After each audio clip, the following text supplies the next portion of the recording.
In the northernmost part of Europe is the great Scandinavian peninsula, divided by a rugged mountain range.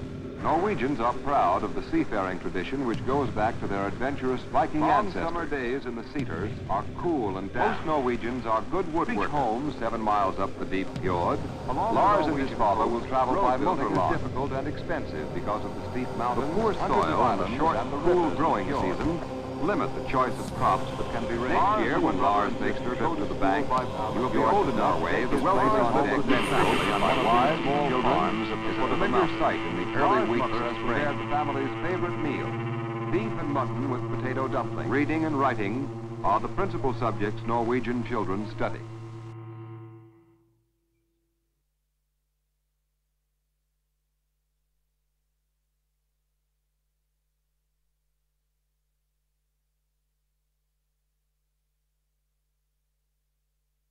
You yourself will come back refreshed, as well as for the streaming. That's why we always play the trailer. And in our afternoon block, we have presentations from agencies, cultural centers, and publishing houses. The first presentation will be from Martin Krafl from the Czech Literary Center. And Martin, don't switch it off. That's fine. Just use it. Ondra will make it work. Then I will try it. You can normally speak. Chce stát? Já budu stát a budu používat handku.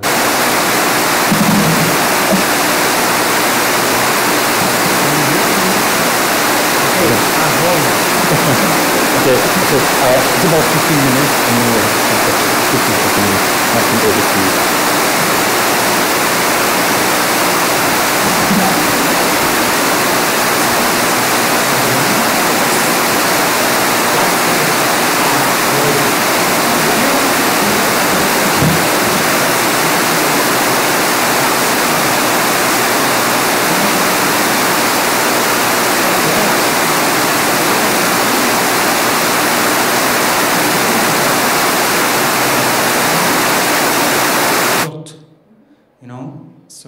It's ad honorem Jesus.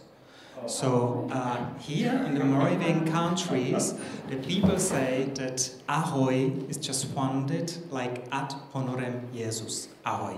For us, it's a very similar hi. So I hope you are enjoying the sounds of Europe. You are seeing the middle of Europe is not existing anymore. We have over 30 degrees of Celsius, which is even unusual for us. But as I can see, you can survive in these wonderful cold facilities. So I'm chillios because in my office it's quite hot. I will be happy to introduce you to CzechLit, the Czech Literary Center, the state agency which is responsible for promoting the Czech literature in translation abroad. I would like to show you what we do and what we can offer you if you decide to be familiar with the Czech literature and if you decide to publish some books of Czech authors in your language.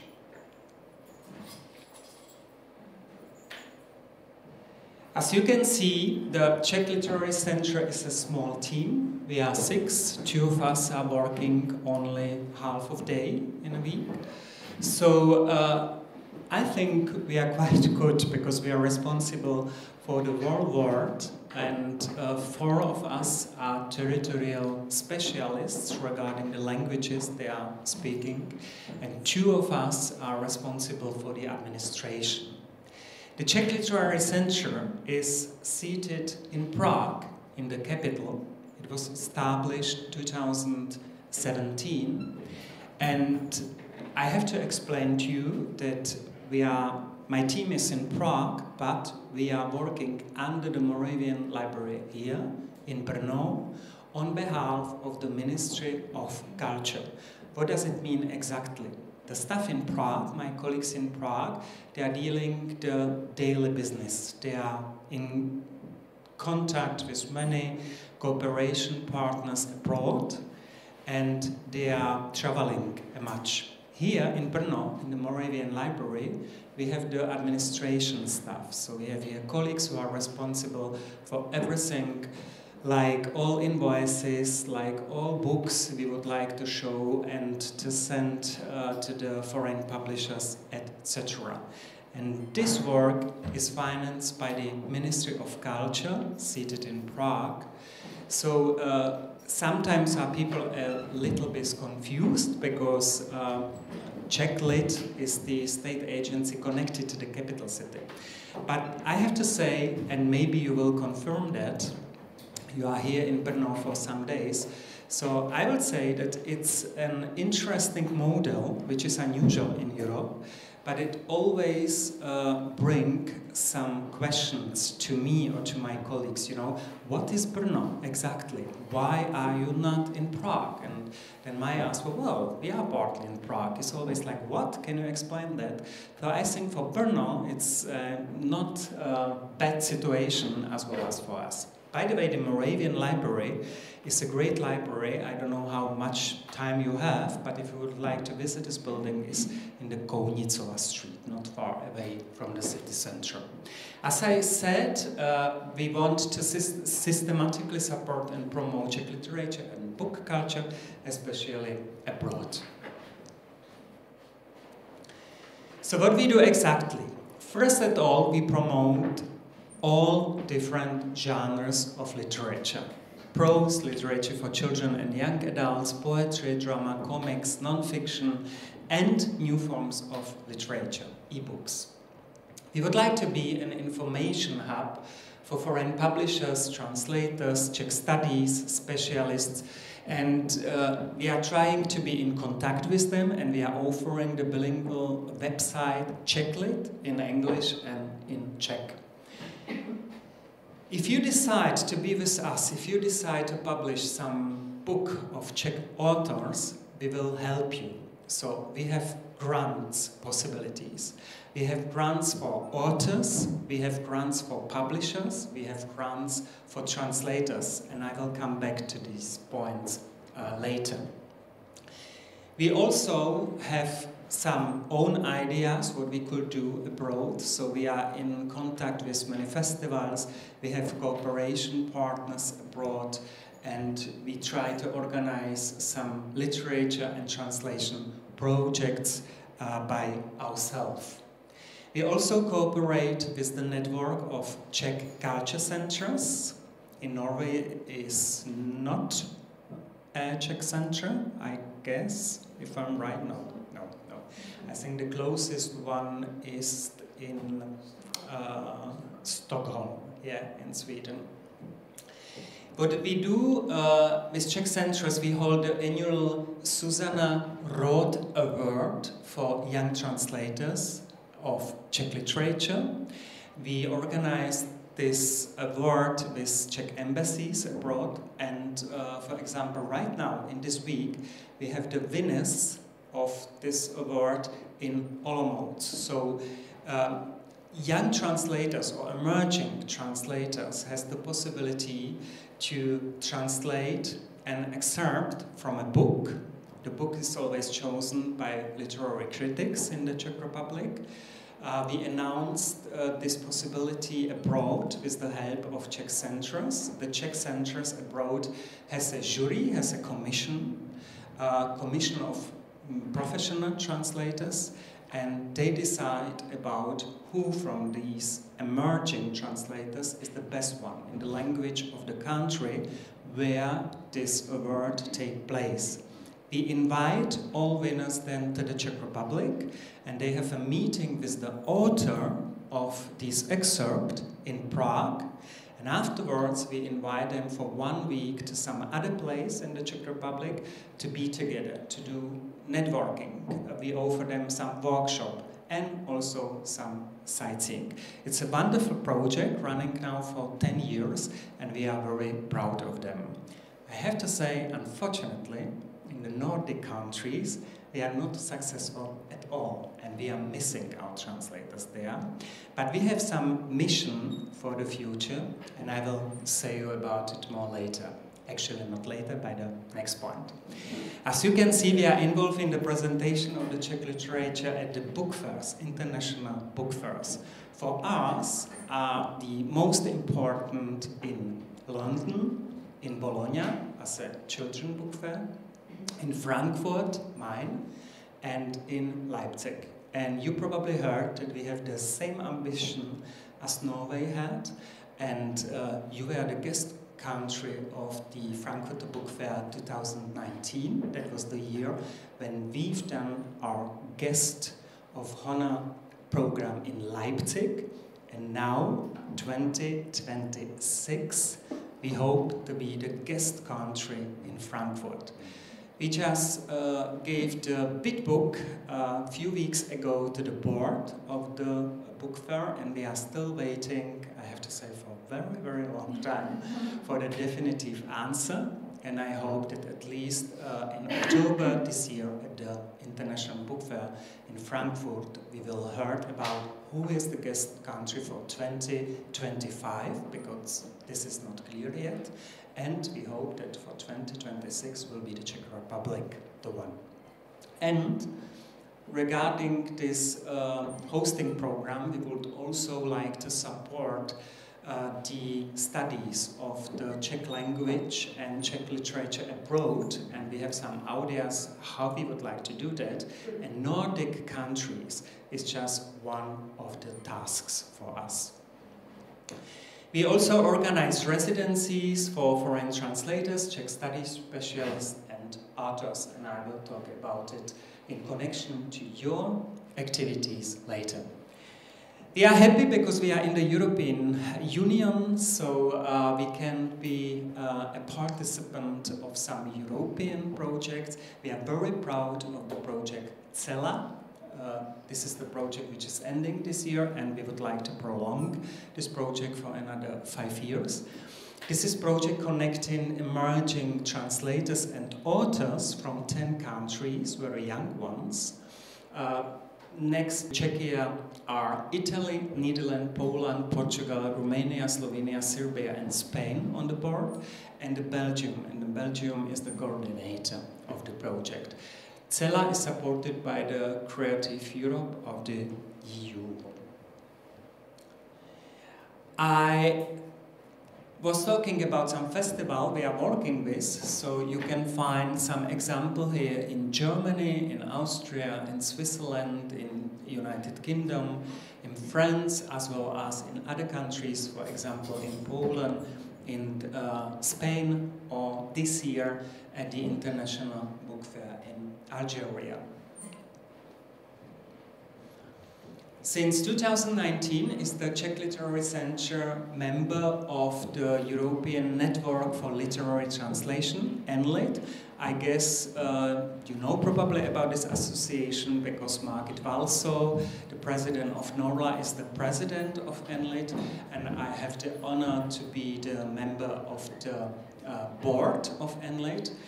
This networking is trying to support the national literature and translation abroad, and we are talking with my 24 colleagues from the European Union about the possibilities we have and about the possible cooperation for the future. We are also the member of the European Alliance of Academies by Akademie der Künste in Berlin. This is the alliance with 60 members, taking care about the freedom of speech, about the freedom of word. And since 2022, when we organize a year for translators, we are also a member of the European Network of Translation Residencies. We offer these residencies in the capital Prague and in this beautiful city, Brno. Now, I would like to introduce you some concrete possibilities how we can help you if you decide to publish the books of Czech authors. So first at all, we have the offers for publishers. The publisher can apply for funding for the book, and generally, in total, the grant can cover up to 70% of the total cost.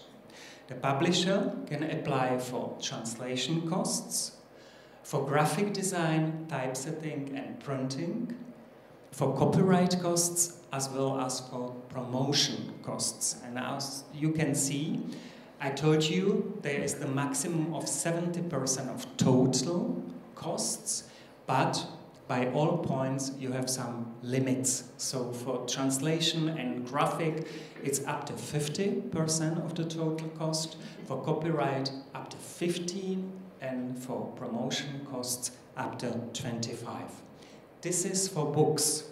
If you are thinking about books and you are not sure yet, then we can help you with the financial support for an excerpt from a book. So you as a publisher or agent or translator, you can apply for funding for a translation of an excerpt between 10 and 25 pages. Here we have also the limit, which is 285 euros, approximately 3,300 Norwegian crowns. If you are a publisher of magazines, you can also apply for a special magazine which will be dedicated to the Czech literature. There's the possibility to grant up to 70% of the total cost, but we want that at least 50% of the total content is dedicated to original Czech literature. There are some deadlines for this apply. They are given by the Ministry of Culture, and there are two of them. The first one is the middle of May, and this is for books, excerpts and magazines to be published in the same year as the application will be submitted. And then the half of November, 15th of November, and this is for books, excerpts and magazines to be published in the following year. So that was the help for the book. As I told you, if the book is already on the market, we will be with you. We will help you to promote the book as well as the author. So we have the possibilities for travel grants, for event organizers and for the authors. For event organizers, we offer the support up to 70% of total costs for the event. We are ready to pay for appearance fees, travel expenses, meal allowances, accommodation, promotion, interpreting and moderation costs. We pay 40% in advance and 60% after the event on the basis of the final report. This is the help for organizers. If the organizers think 70% is not enough, or we have small staff and it's too complicated for us, then the organizer could contact us or the author he or she would like to invite. And we offer also a grant for the author. The financial support in this case could be up to 100% of the total costs, but only for appearance and travel fees and meal allowances. In this case, we want that the organizer of the event pay for their adequate accommodation. In this case, we pay 50% of the awarded amount before the event and 50% after the event, again on the basis of a final report. There are again some deadlines. For example, right now we are looking for getting the offers till end of October, and they could be for events organized from January till end of August 2024. And for the autumn and winter 2024, there's another deadline. This is the end of May next year. You can have this presentation afterwards, so you don't need to write the deadlines, you will get them. The last offer, which I will talk about today, are the residencies. The residencies for translators of Czech. We also offer residencies for foreign Czech studies specialists and for literary scientists, which can be helpful in countries where the Czech language, the very small language of middle of Europe, not so popularized. In this case, we invite the specialists, the experts or the translators for 3 or 4 weeks to Prague or to Brno. There is no restriction on age, there is no restriction on target language. We hope that we will offer the time for creative work, for translation and or research. We also offer the chance to meet the translated author, to talk to him about a book. And we are always happy if the translator is ready to agree with one public event in the Czech Republic. We have some requirements. First of all, we need to talk to those people. So we hope that they will speak Czech or Slovak or English. And we want that there is at least one published translation or research paper. It could be also in a literary journal or magazine. We offer 250 euros per week, which is approximately 3,000 Norwegian crowns, and accommodation in the residency flat in the capital, Prague, or in Brno. And there are again some deadlines. For translators who would like to visit the Czech Republic in the spring, for example in spring 24, we have the deadline the end of October this year, and we will announce the results till end of November. For translators who would like to come next autumn 24, to the Czech Republic, we have the actual deadline at the end of March next year, and the results will be announced at the end of May next year. Now you would like to know probably what you should publish. This is the most difficult question we always hear everywhere in the world we are. And I have some offers for you. I have 15 best books from the year 2022. This is our annual report, New Czech Books. I have only 10 copies here, but I guess you would like to have the digital version. So there is this address, and the digital version you can sign on the website czechlit.cz or EN.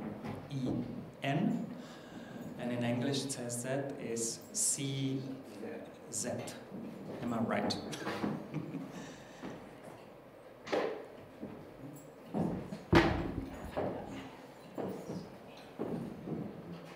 And there can you see the website. By the way, if you visit the website Czechlit and you go to the English version, then look for resources. And in this part of our website you can find a lot of information you would like to have. So there are connections to translators, there are connections to Czech agents. One of them is sitting here, Dana Blatna. There are connections to publishers. There are all deadlines I was talking about today.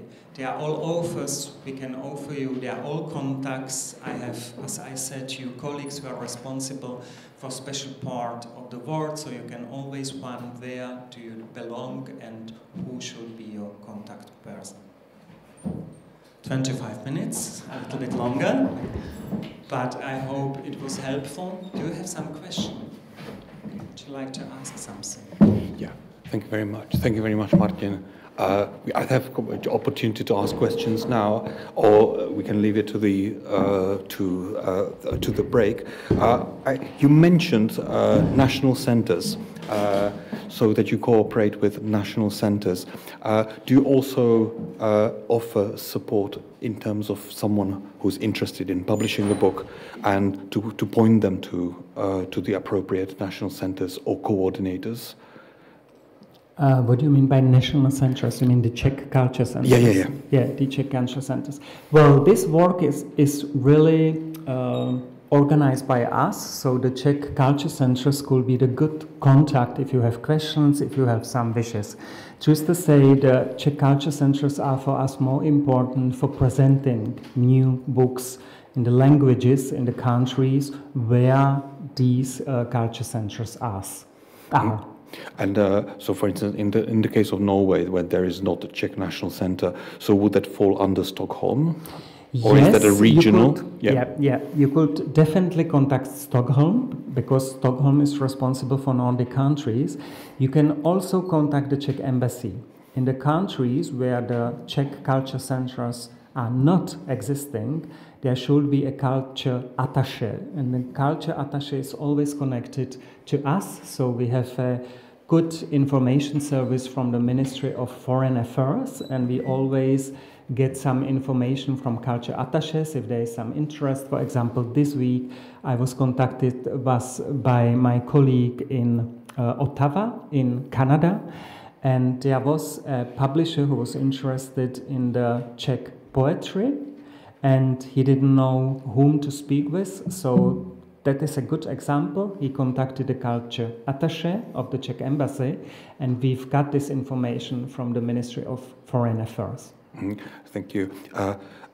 Just to get an idea of the extent of the work, I'm not asking necessarily for statistics, but roughly how many applications do you accept every year? What are the financial awards? You mentioned the limits for the samples or for some events, but in terms of numbers and extent, what is Czech Lit's remit? I have it in Czech crowns, which doesn't help you, I guess, and I can't say it in Norwegian crowns, but I say it in euros, so I think it will be helpful for you. So the Czech Republic, the Czech Ministry of Culture, is giving every year 740,000 euros to support the translation of the Czech literature abroad.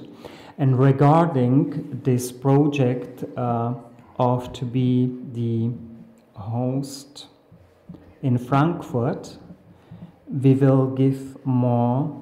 No, this is not possible. We are ready to give more 1,230,000 euros between 2024 and 2026.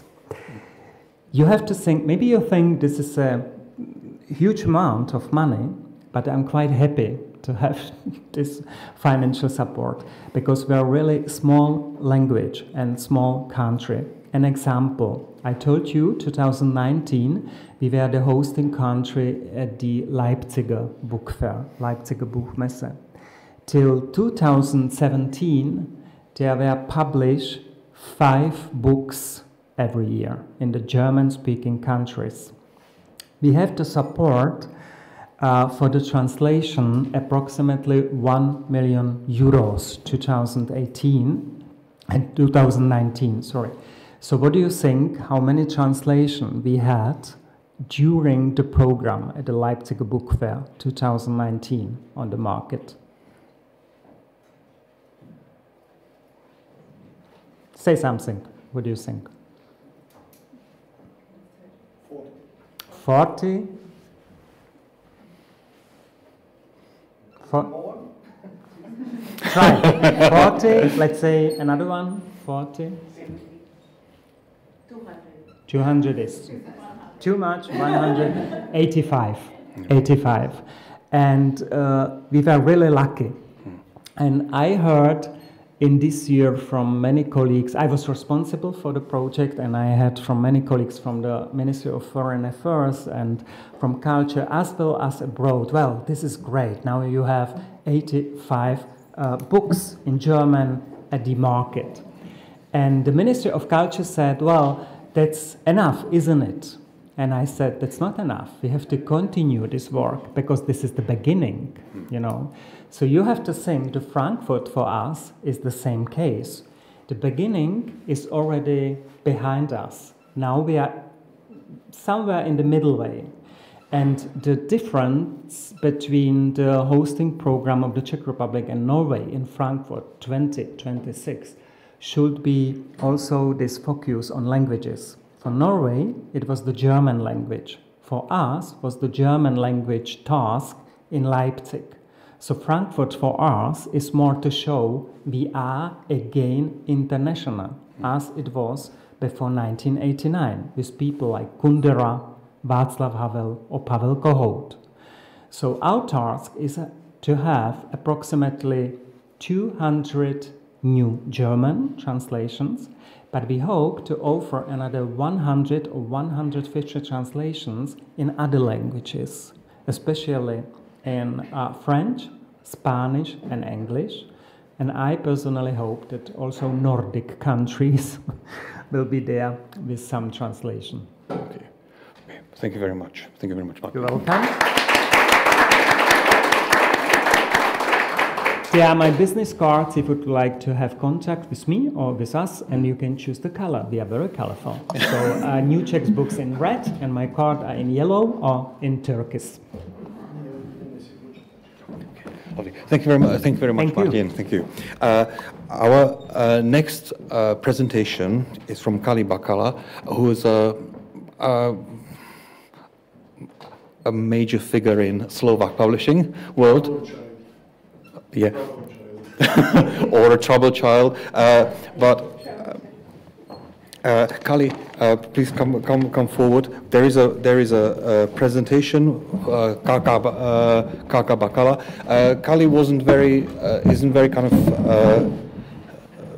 said that he would like me to translate whatever he says, to translate it into English. We just set up the website.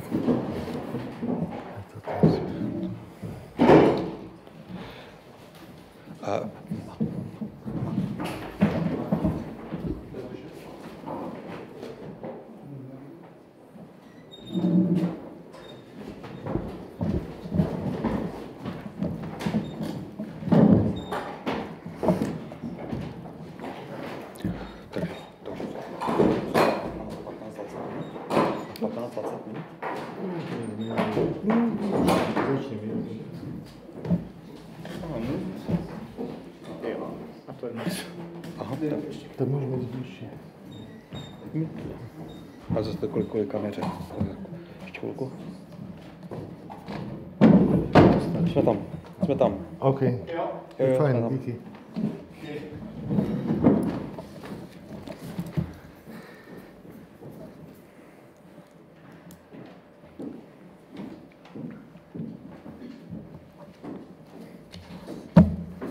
Príjemné popoludne. Budem hovoriť po slovensky, aby ste spoznali melódiu nášho jazyka. Okay, good afternoon. I will speak in Slovak so that you enjoy the sweet melodies of our language. Ja som sa narodil druhýkrát ako 25-ročný, pretože v Československu vtedy prebehla nežná revolúcia. A v podstate dovtedajší život nepovažujem za svoj život. I was born a second time at the age of 25, that is in the year 1989, during the Velvet Revolution, because whatever preceded I don't consider a life. Všetci 25-roční chcú zažiť revolúciu, ale málo komu sa to podarí. Ja som zvíťazil, pretože odvtedy nerobím to, čo nechcem. Every 25-year-old wants a revolution. I was the one who was fortunate enough to live it as well. So I am a winner, and ever since then I've never done anything that I did not want to do. No a jeden z tých spôsobov, ktoré som chcel robiť, ako sa realizovať, bolo to, že som odišiel z univerzity a povedal som, že kašlem na teóriu, idem vám dokázať, čo je literatúra. And one of the things that I wanted to do at that age, I gave up academy, and I decided, and I said, I don't care for literature. Sorry, I don't care for theory anymore. Let me show and prove what I see to be literature itself. Začal som vydávať knihy v roku 1991 A začal som bez akéhokoľvek kapitálu, začal som s jednou knižkou, druhý rok 2 knižky, tretí rok 4 knižky a tak ďalej sa zvyšoval počet. I started publishing in 1991 with no startup capital at all. So the first year I published 1 book, the second year I published 2 books, the third year I published 4 books, and so on and so on. Maximum som mal 30 kníh ročne. My top was 30 titles per year. Ale v súčasnosti to opäť padlo, pretože vychádzam z toho, že koľko mám peňazí, toľko vydám. Čiže niekedy vydám len 1 knižku ročne. Nowadays the number has gone down because I believe I should only publish books when I've got the money for it. So sometimes it depends on how much there is available. So 1 year I, for instance, had only 1 publication. Yeah. No a aby som došiel k pointe, prečo vlastne robím literatúru, pretože sa mi páči a robím výhradne slovenskú literatúru, a to predovšetkým prózu, 95% prózu a ostatné sú poézia alebo eseje. So just to come back to what I like doing and what I do, I publish exclusively Slovak literature. 99% of it is fiction, so novels, and the rest is poetry and non-fiction.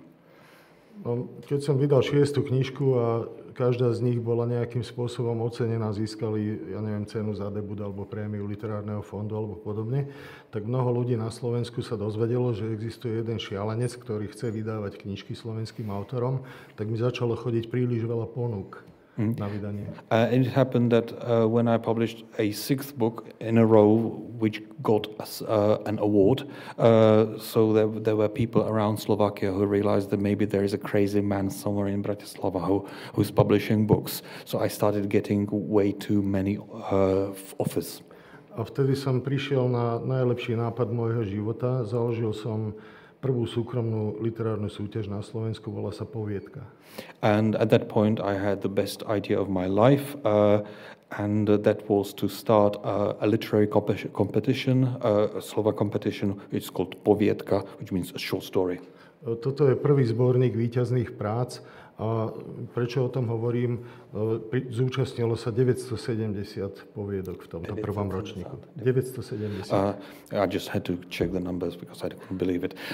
So this is the anthology of the first edition of the short story competition. There were 970 submissions for that first year. Nie, 970. Aha, 970, yes. Yes. Takže vlastne to vyrazilo dých nie len kultúrnej obci, ale samozrejme aj mne. A ja som si myslel, že to bude jednorázová akcia, ale vlastne vtedy som si predstavzal, že to budem vydávať každý rok. A teraz sme tento víkend vyhlasovali výsledky 27. ročníka.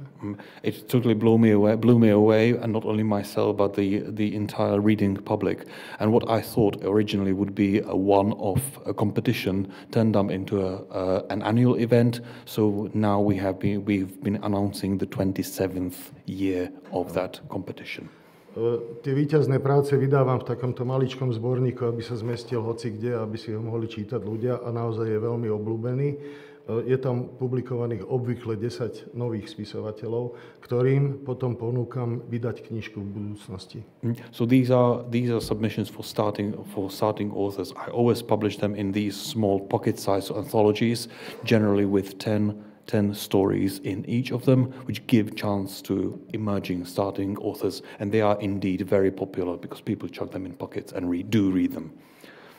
Teraz vám predstavujem autora, ktorý zvíťazil v 2. ročníku v roku 1997, odvtedy s ním spolupracujem, a toto sú jeho 3 najúspešnejšie knižky. Tento autor vyšiel vlastne v zahraničí už 20 krát. So I would like to speak a little bit about an author who was the winner of the second year, that was in 1997, Bala, who has been publishing with me ever since, and his books have come out in 20 other foreign language editions.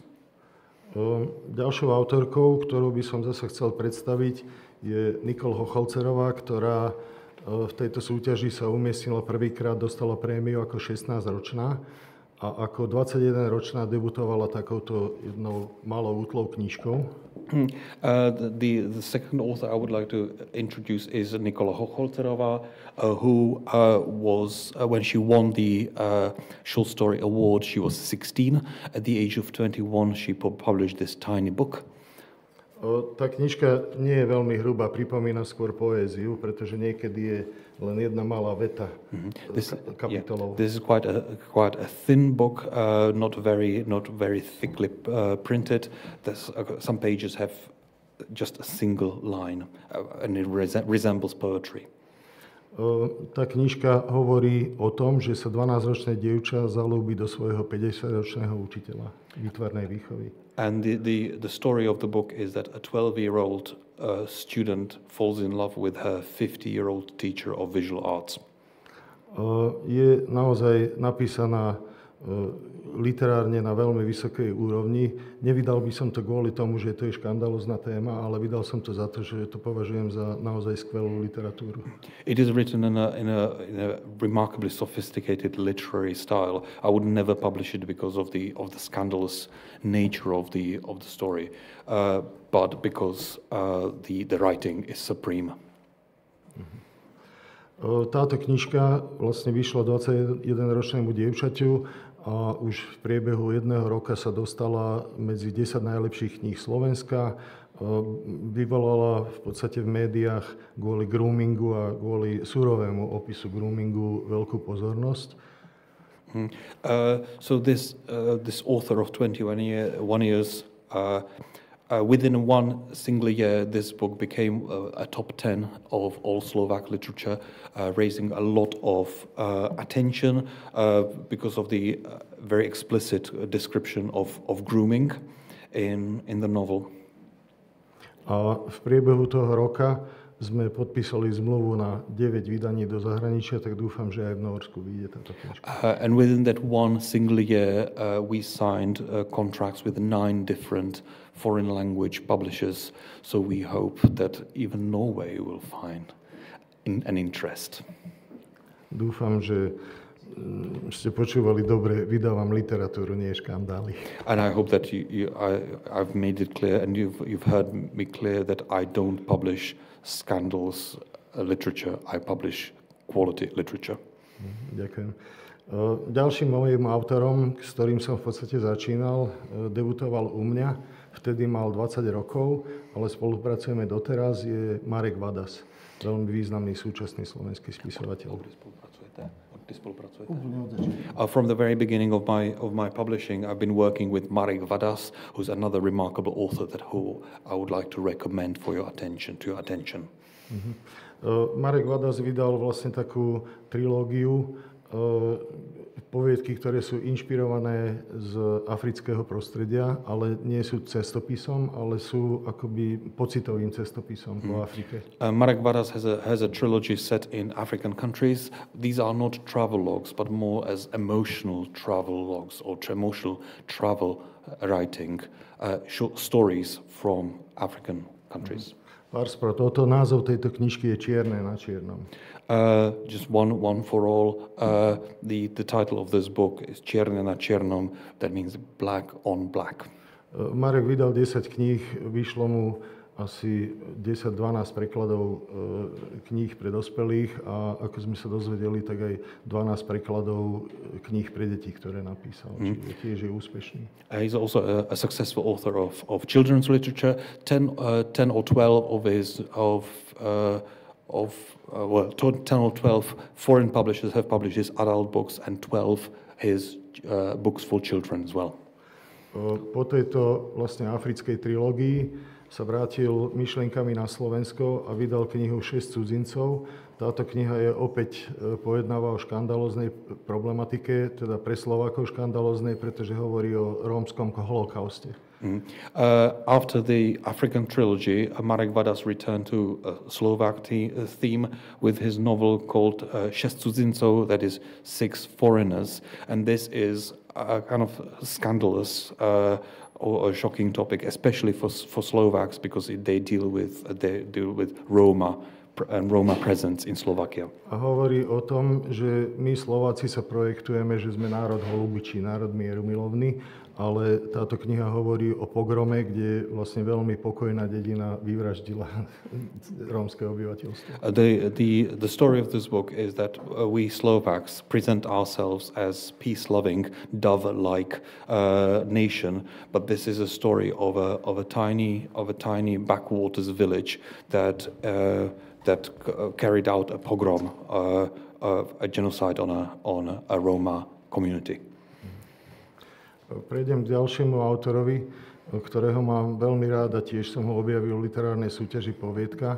Je to najčastejšie oceňovaný autor v tejto literárnej súťaži, dostal už prémiu 5-krát. I would like to talk about another author who's been given 5 awards, who also came out of the competition of short stories. Jeho najdôležitejšia kniha je román, ktorý sa volá Koniec sveta. His most important novel is a novel called Koniec sveta, means the end of the world. Opäť má veľmi háklivú tému, pretože hlavnými hrdinami sú ľudia, ktorí boli potrestaní za zločiny a vracajú sa domov z väzenia.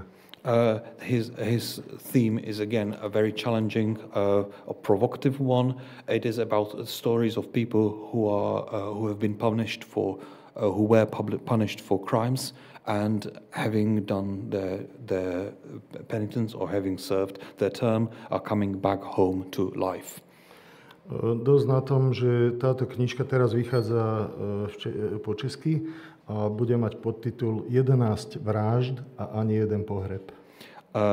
This book is coming out now in Czech with the subtitle 11 murders and not a single funeral. Takže opäť sa môže zdať, že je to literatúra, ktorá je trošku z iného súdku. To, že má kvalitné vlastne literárne spracovanie, svedčí o tom, že získala hlavnú cenu vo Viedni v takej súťaži, ktorá sa volá Banca Austria Literis, kde bolo hodnotených 600 kníh zo 16 krajín a akurát táto vyhrala. A vyhrala, pretože je literárne zaujímavá.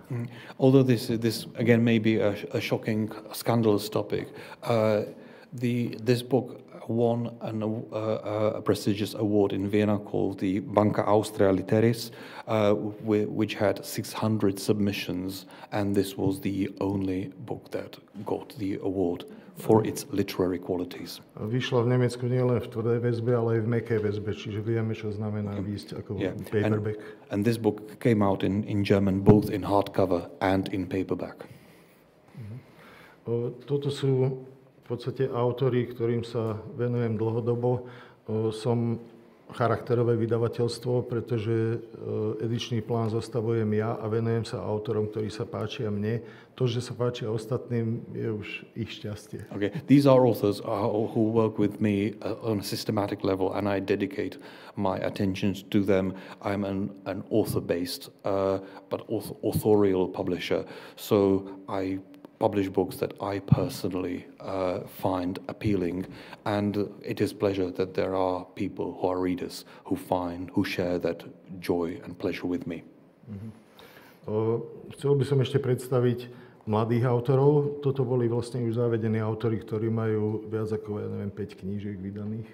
After speaking about these well-established authors who each of them has at least 5 books on their list, I would like to speak briefly about young, starting, emerging authors. Tak mám takýto VR, ale v podstate na mojich stránkach vidieť vlastne celý ten prierez.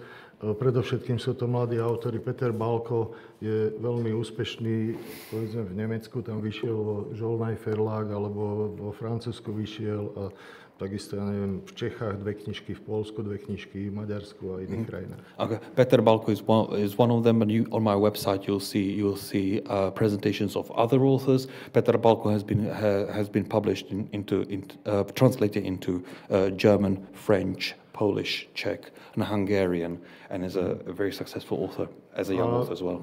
Predovšetkým som hovoril o mužských autoroch, ale nie som nejako zameraný v tom Venujem sa aj mladej literatúre písanej dámami, tak dávam do pozornosti knižku Soni Urikovej a Dominiky Moravčíkovej. So although predominantly so far I've spoken about male authors, this is not a choice.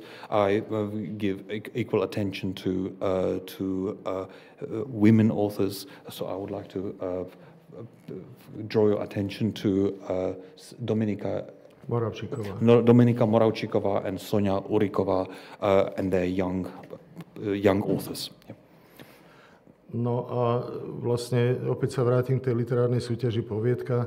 Teraz porota vyhlásila 10 úspešných autorov a z toho je 6 ženských autoriek, tak sa veľmi teším, že sa budem môcť venovať opäť mladej ženskej literatúre. So the jury of our most recent, the 27th competition for short story have just announced the winners, the 10 winners. So out of those 10 winners, 6 are women. So I'm very pleased that I will be dedicating my editorial attention to these authors as well. Čo sa týka čísiel, lebo moji predrečníci hovorili aj o číslach, ja by som chcel povedať len jedno. Slovensko má 5,5 miliónov ľudí, takisto ako Norsko. So my people who spoke before me have used numbers. I would like just to say just one number.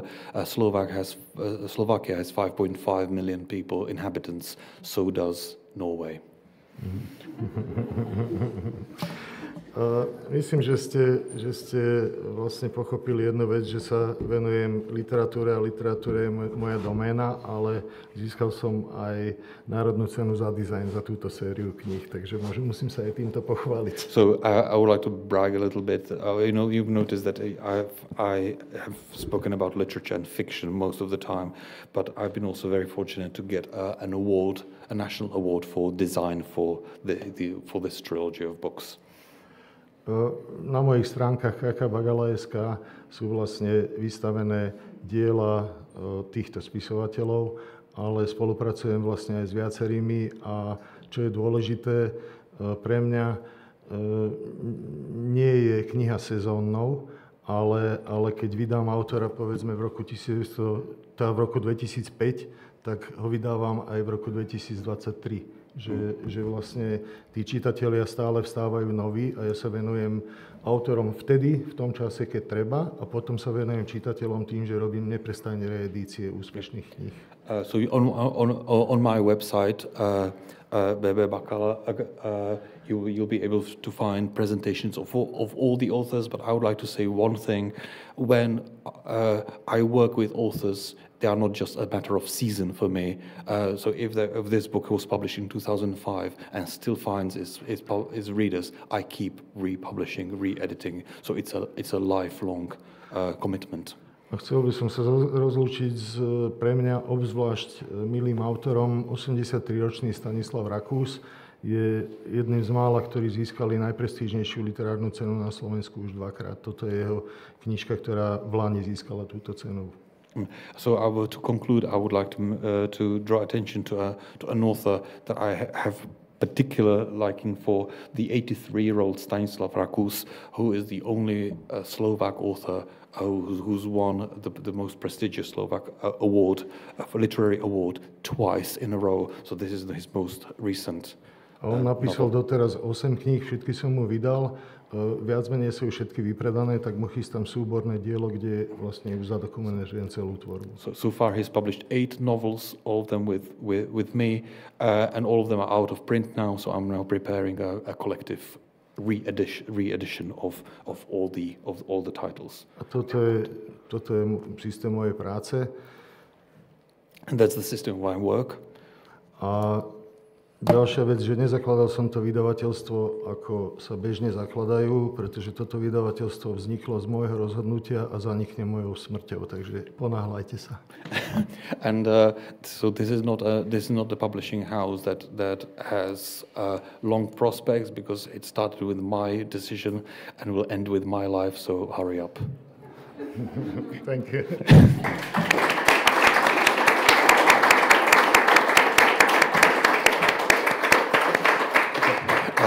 I probably should ask some questions, but I was so busy with translating that I have no more questions to ask. So thank you very much. Okay, thank you. Můžu to odpojit, Ondro? Okay.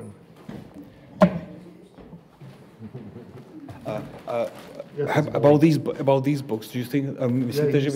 Okay, these books will be on display.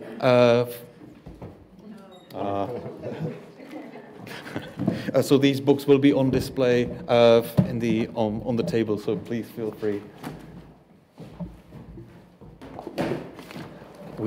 We are history already. Zoltán, are you ready to make history? Okay, wonderful. Yes. So we'll start in 2 minutes once we set up. Okay.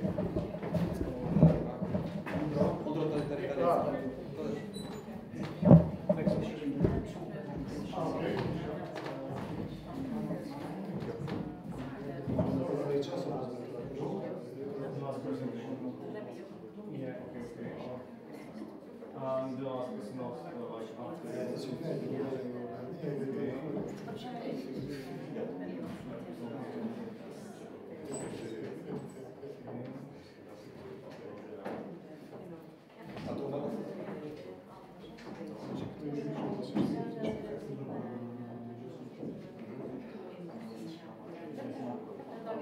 okay, so yeah, I see something on the program.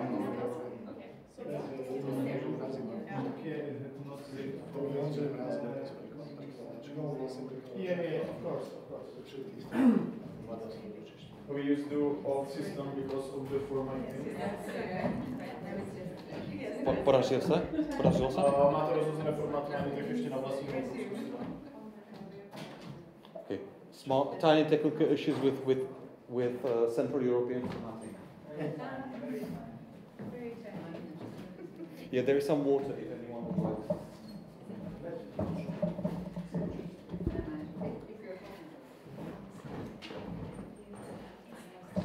Okay, the second one is working well.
You will. It works like this. You just insert it. So you can try it right away.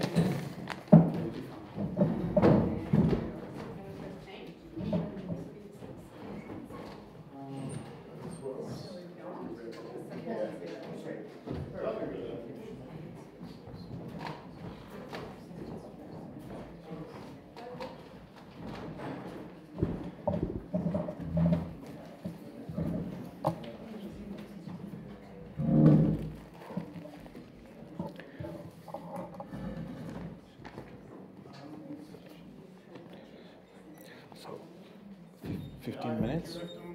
Okay.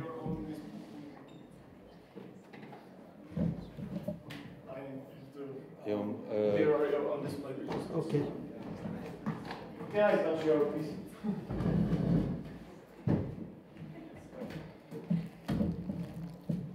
Can I ask you to give me a signal at 10 minutes? 10 minutes? Oh, yeah, of course, no problem. No problem. Because I don't have a watch. Yeah, fine. It's fine.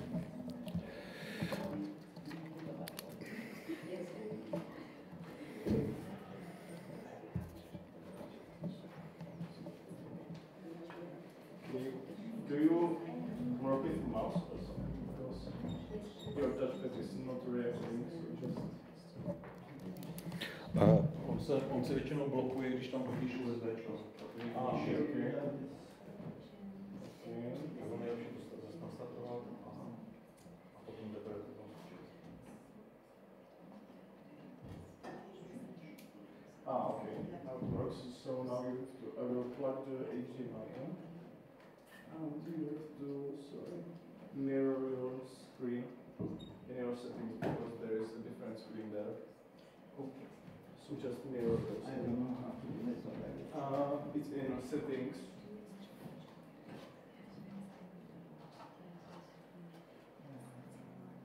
Settings, monitors.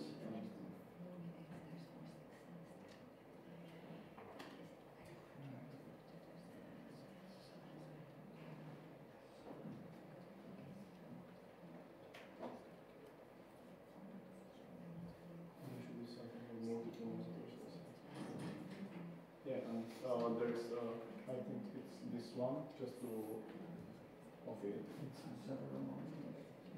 Okay. Can you not split it, just mirror it somewhere, because I don't understand the language. Yes. This one we need. Or you can... No, we should do it from the okay, I think it's the key that is this. No, it's when you split your screen. Okay.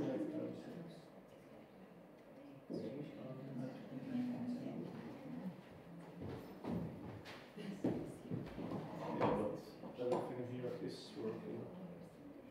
And you cannot mirror it on the projector. No. It's not coming from your PC. Yeah.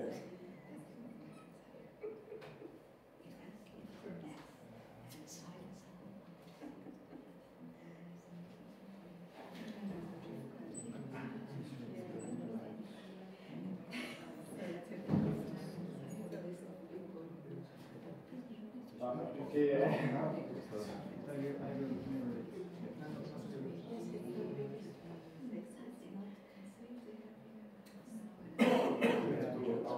Alcohol mass first. Whatever it means, I think it's like...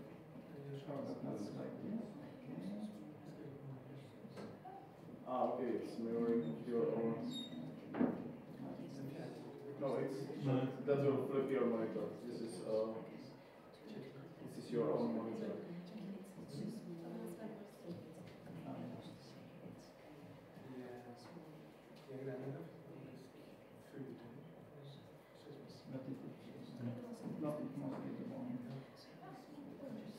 I think that's the settings for this monitor on the notebook, not for the...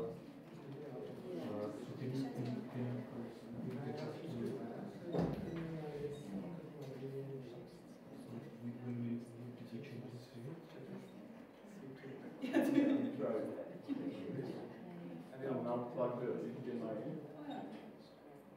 Yeah.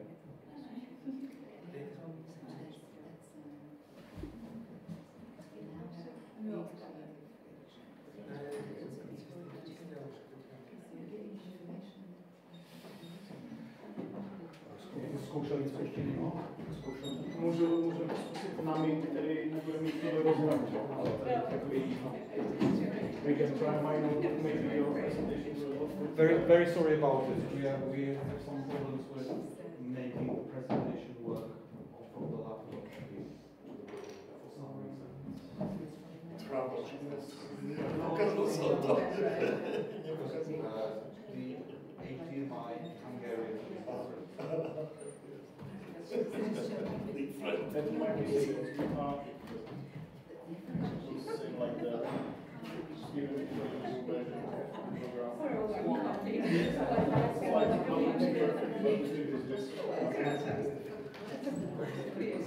like the first page will be not very nice. Yeah, sorry for that.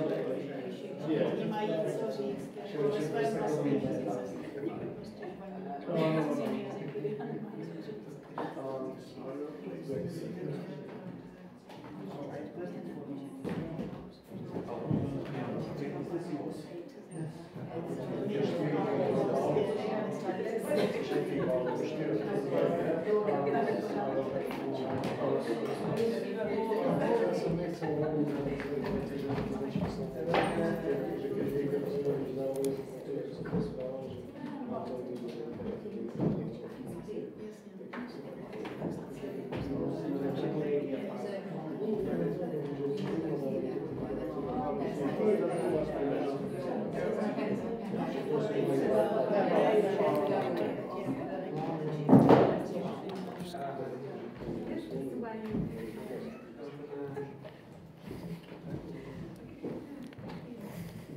Okay, můžem?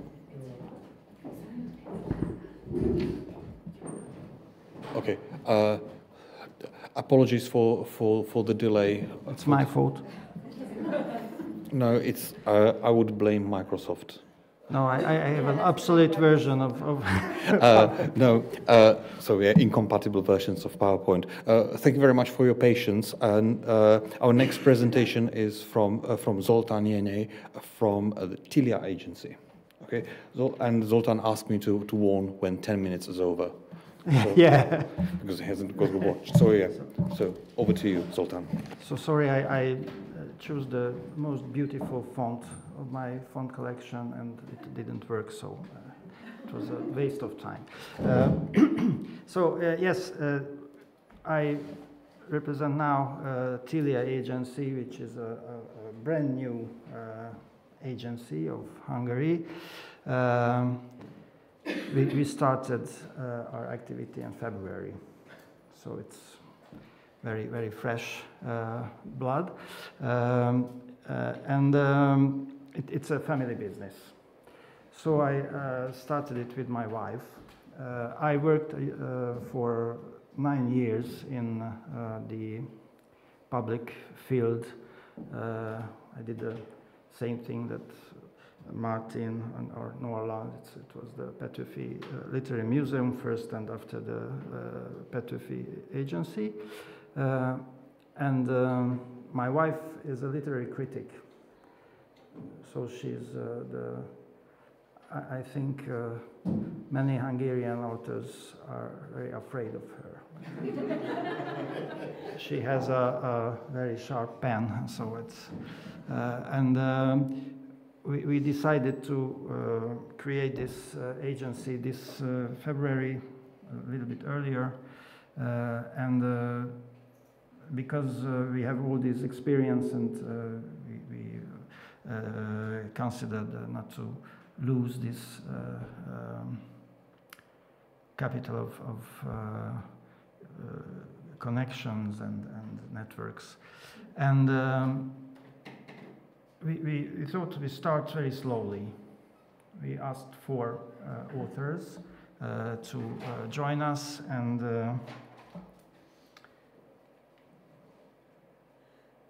now we have 15. These are all authors we adore, we like very much, we are friends with them, and some of them we asked to work with us, some of them came to us they asked us to represent them, and we realized that there are some Hungarian publishing houses representing their own authors very well, but there are very few. And there are excellent publishing houses not doing this job at all. And many of them are the orphans of these publishing houses, which are excellent publishing houses with excellent authors, beautiful books, fantastic stories, but no energy or no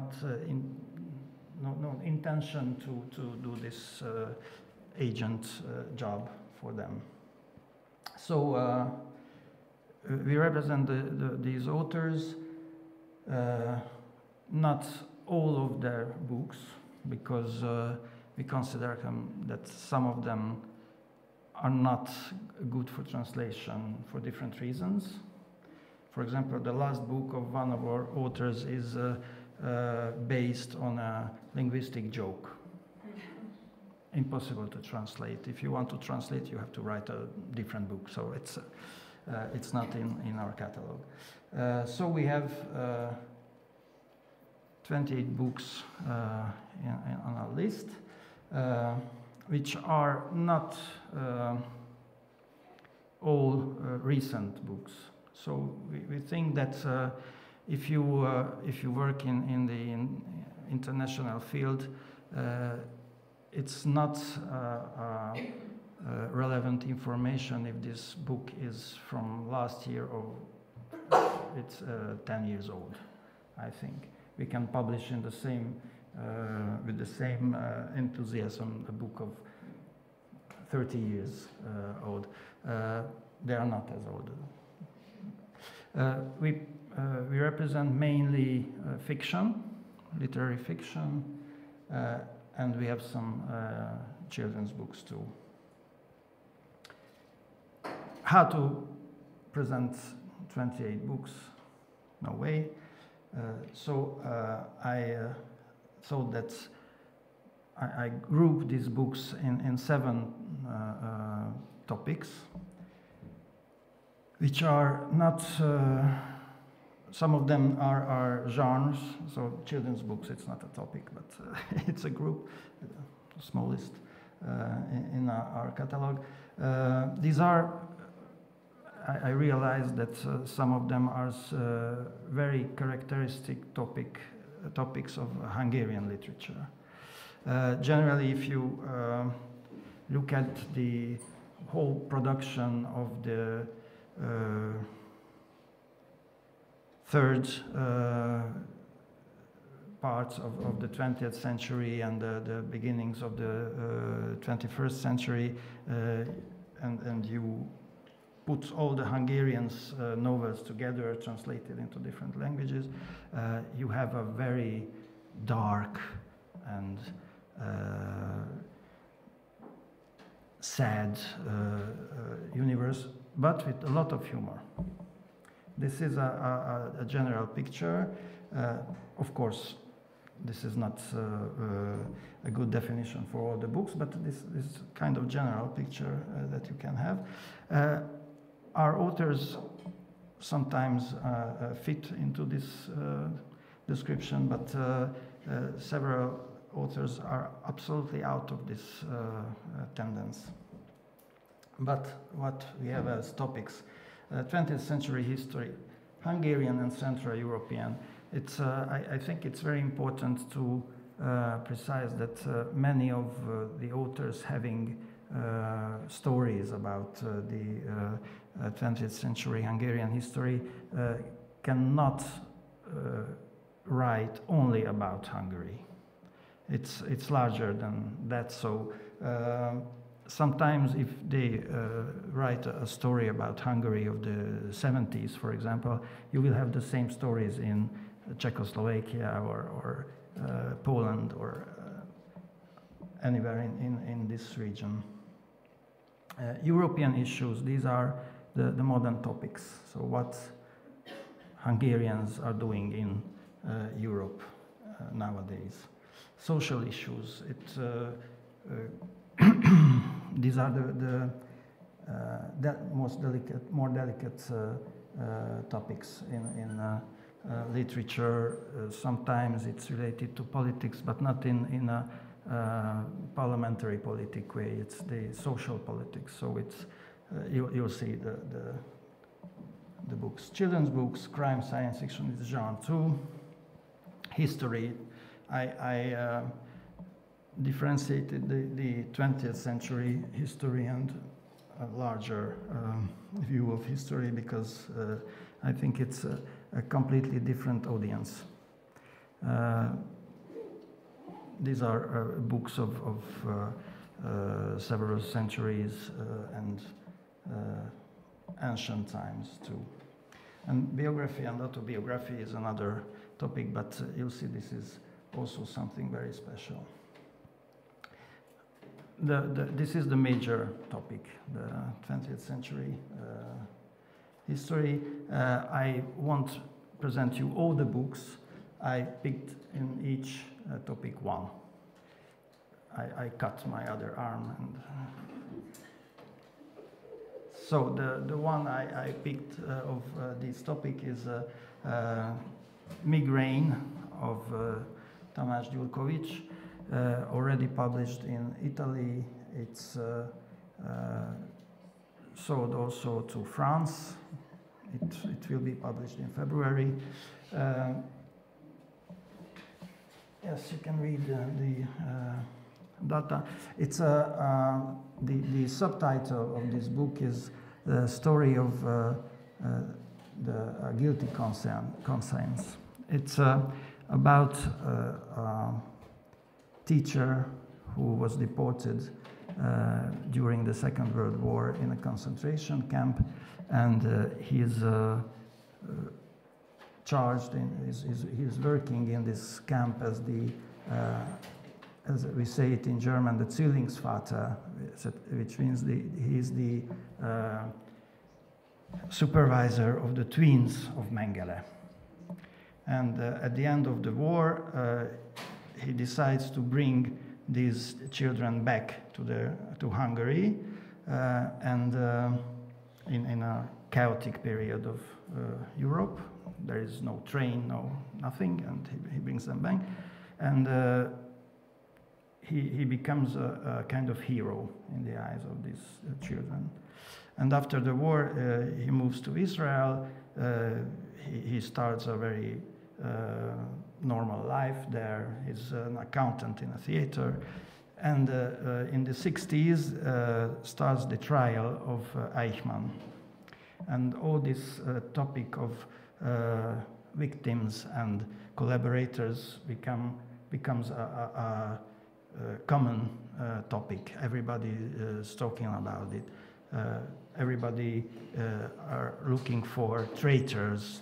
There are trials after this, and he don't know if he is a hero or he is a collaborator with the Nazi regime. And here comes the migraine of him. It's a very, very beautiful story about it. European issues. We have some titles.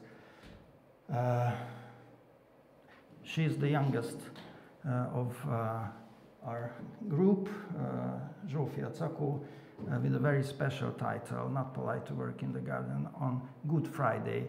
This is a double story, two disillusions.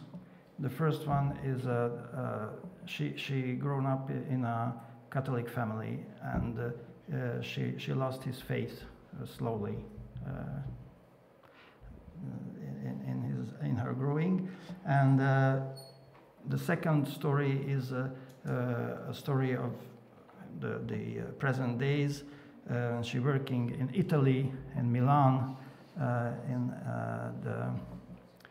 for the Dome of Milan. She sells tickets for the entrance, and she has the most beautiful Italian friend, and everybody adores his friend except her.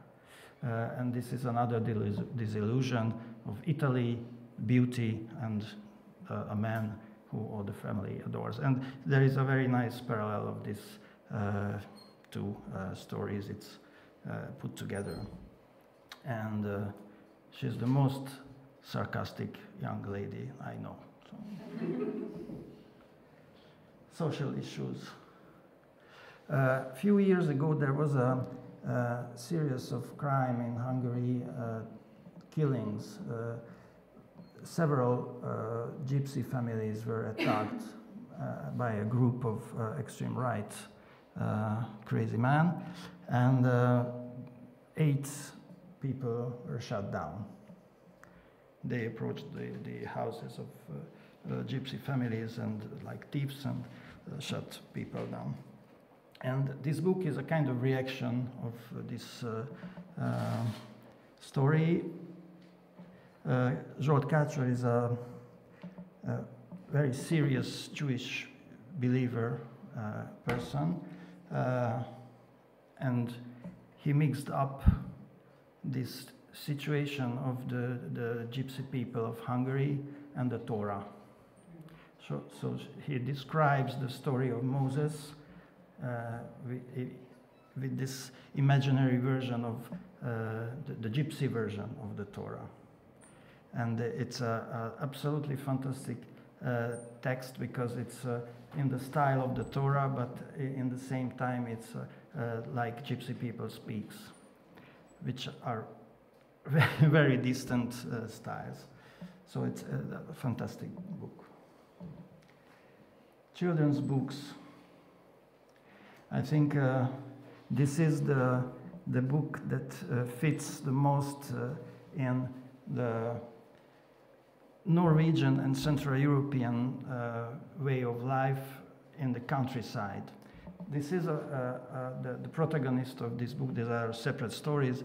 Is a poet who doesn't write. This is Chimota Publishing House, the publisher. And it's like we were talking about Menzel's film yesterday. It's like the Czech New Wave. It's very slow. It's the countryside. They are doing nothing, but fantastic stories come out of this doing nothing.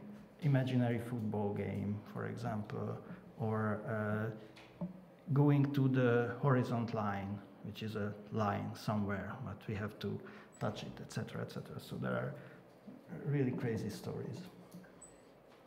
Here's the poet. Crime, science fiction, fantastic stories.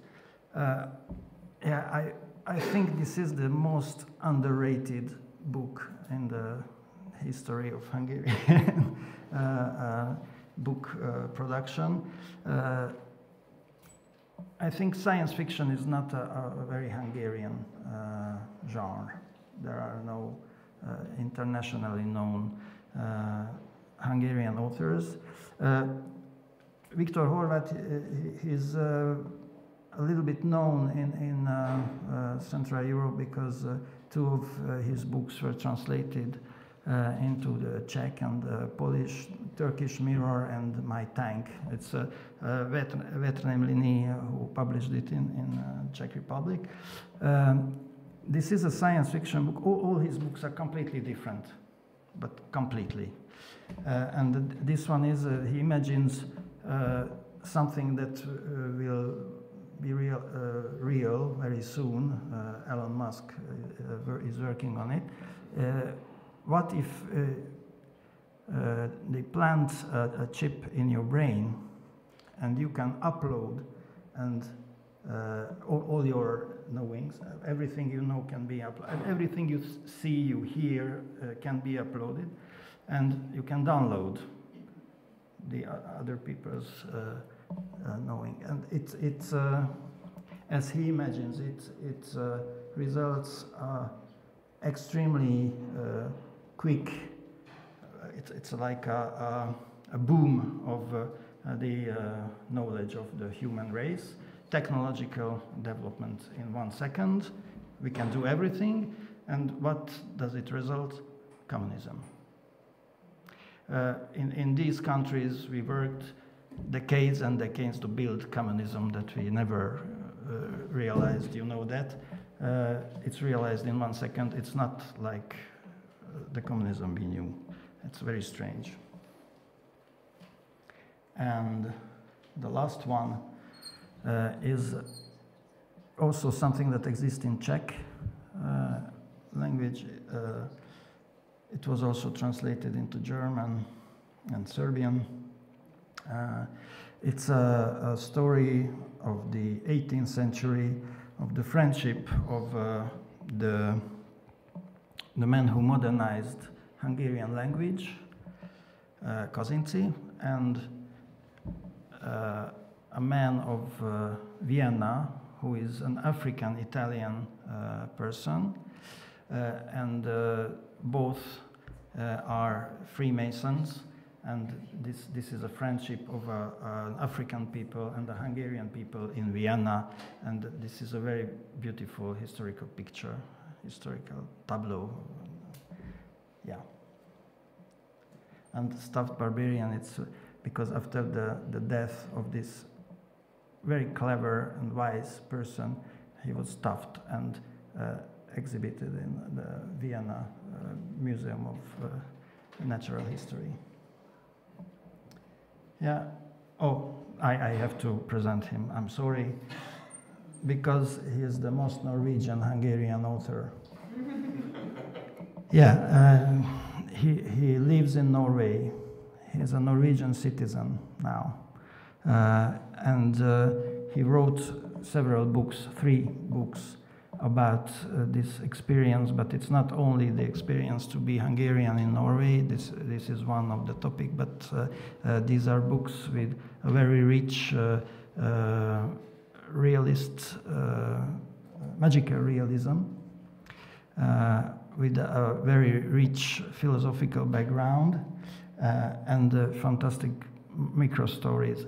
And the other level of these books, that he works as a nurse in a health care center for elderly people and for disabled people, and he's one of the best Hungarian writers.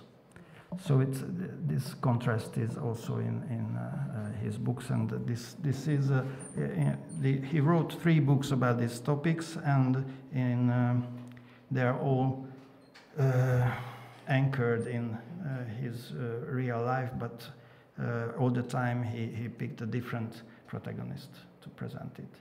And the second one, the name of the protagonist is Árpád Kun. Okay. And here we are, our contacts. And yes, please contact us, and thank you. I'm sorry for that.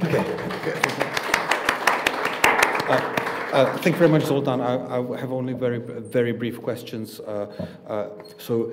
Your agency, do you think that the authors who you work with are of a certain kind? Do you attract a certain kind of authors? It's sadly we attract more than these authors, so we had to refuse to work with others, because we work only with books that we like very much. And we had the request of several very well-known and established Hungarian authors, which is not our universe. So it's a personal thing. Yeah. So in a way, you as an agency also are partly kind of literary critics who promote a certain type of feel, almost like Kali, that you are the kind of recommendation in a way of quality. I don't know. I don't know. It's maybe they know very well what we think about literature. What do you think about literature? If I could say it in one sentence, yeah, 10 seconds. I'll be the most clever people in the world. No, I don't know. It's we don't like new and short lifetime trends. We don't care about topics that don't survive 5 years. So they can be very popular and sold in thousands, hundreds of thousands of copies. No. All we like are texts that survive hundreds of years, we hope. So it's for long term. Okay. It's long term. For example, we had a talk with a French publishing house about the future of an author that we represent, and they said the first print run wasn't very successful, but we see that we will sell it in 10 years too. So this is the politics we are looking for. So not a huge success right now and forget the book 2 years after, but something that exists on long term. Okay, lovely. Thank you very much, Zoltán. Thank you. The next presentation will be from Vydavnictvo literátské, Joanna Dombrovska. Please come in. Or would people like to take a minute break? Okay, so let's take a couple of minutes to stretch legs while we set up. Okay. Yeah.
Whenever you want to...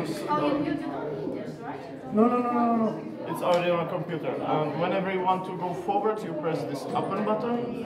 When you want to go backwards, you press the and I will play it for you. So you... Sure. And there's like one more. Oh yeah. A laser. Yeah, it's this one. I will not. Yeah, like this. Yeah. Sorry.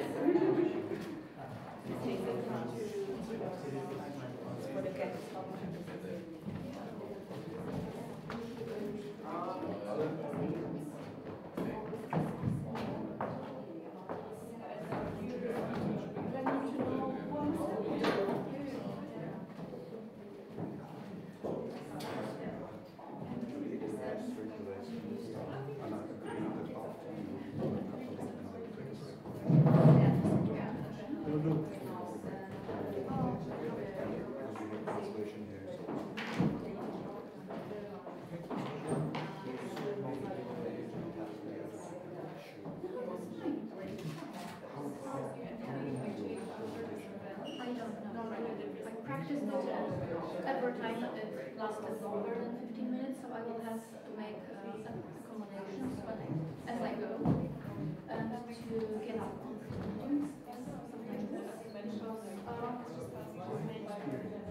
Yes, that's with us. Oh, really? Yes, she's with us.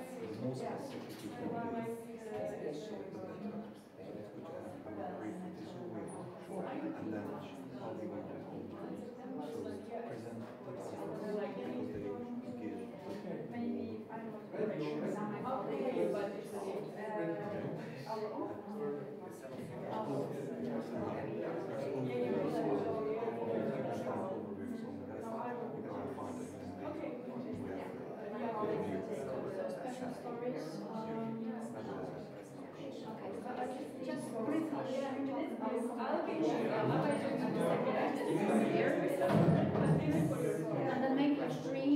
I have like.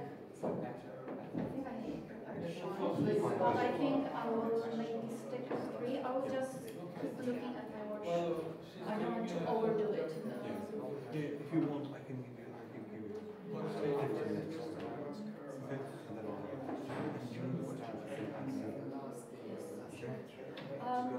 Please bear in mind that I will not require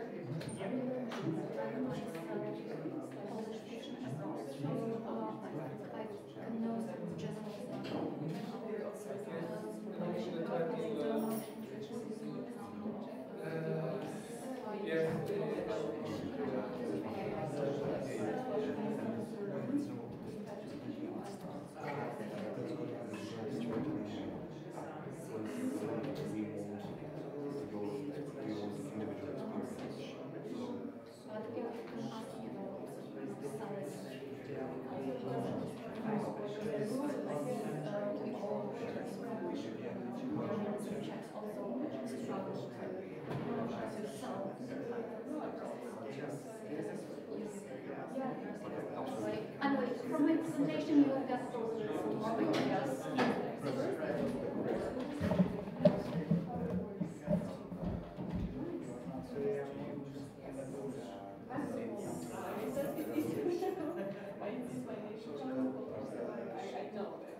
So once Joanna's here, we'll start. But we agreed with Katalin and Agnes that we'll now have Joanna, then Katalin, and then we'll take a break, so that we have the break as planned. And after the break, after the coffee break, we'll start with Agnes, then Dodo, and because we have a cancellation in the last block, so we'll run to time. Okay, and in that way we'll catch up on the delay, but also keep people fresh and recaffeinated. Yep. Okay. Wonderful. All good? Okay. Wonderful. So our next presentation is from Poland, and that's Wydawnictwo Literackie, and Joanna Dąbrowska will be presenting. It's about 15 minutes, and then we'll do some questions. Okay? Hello, welcome. I was asked to make a short presentation about our publishing house. I represent Wydawnictwo Literackie from Poland.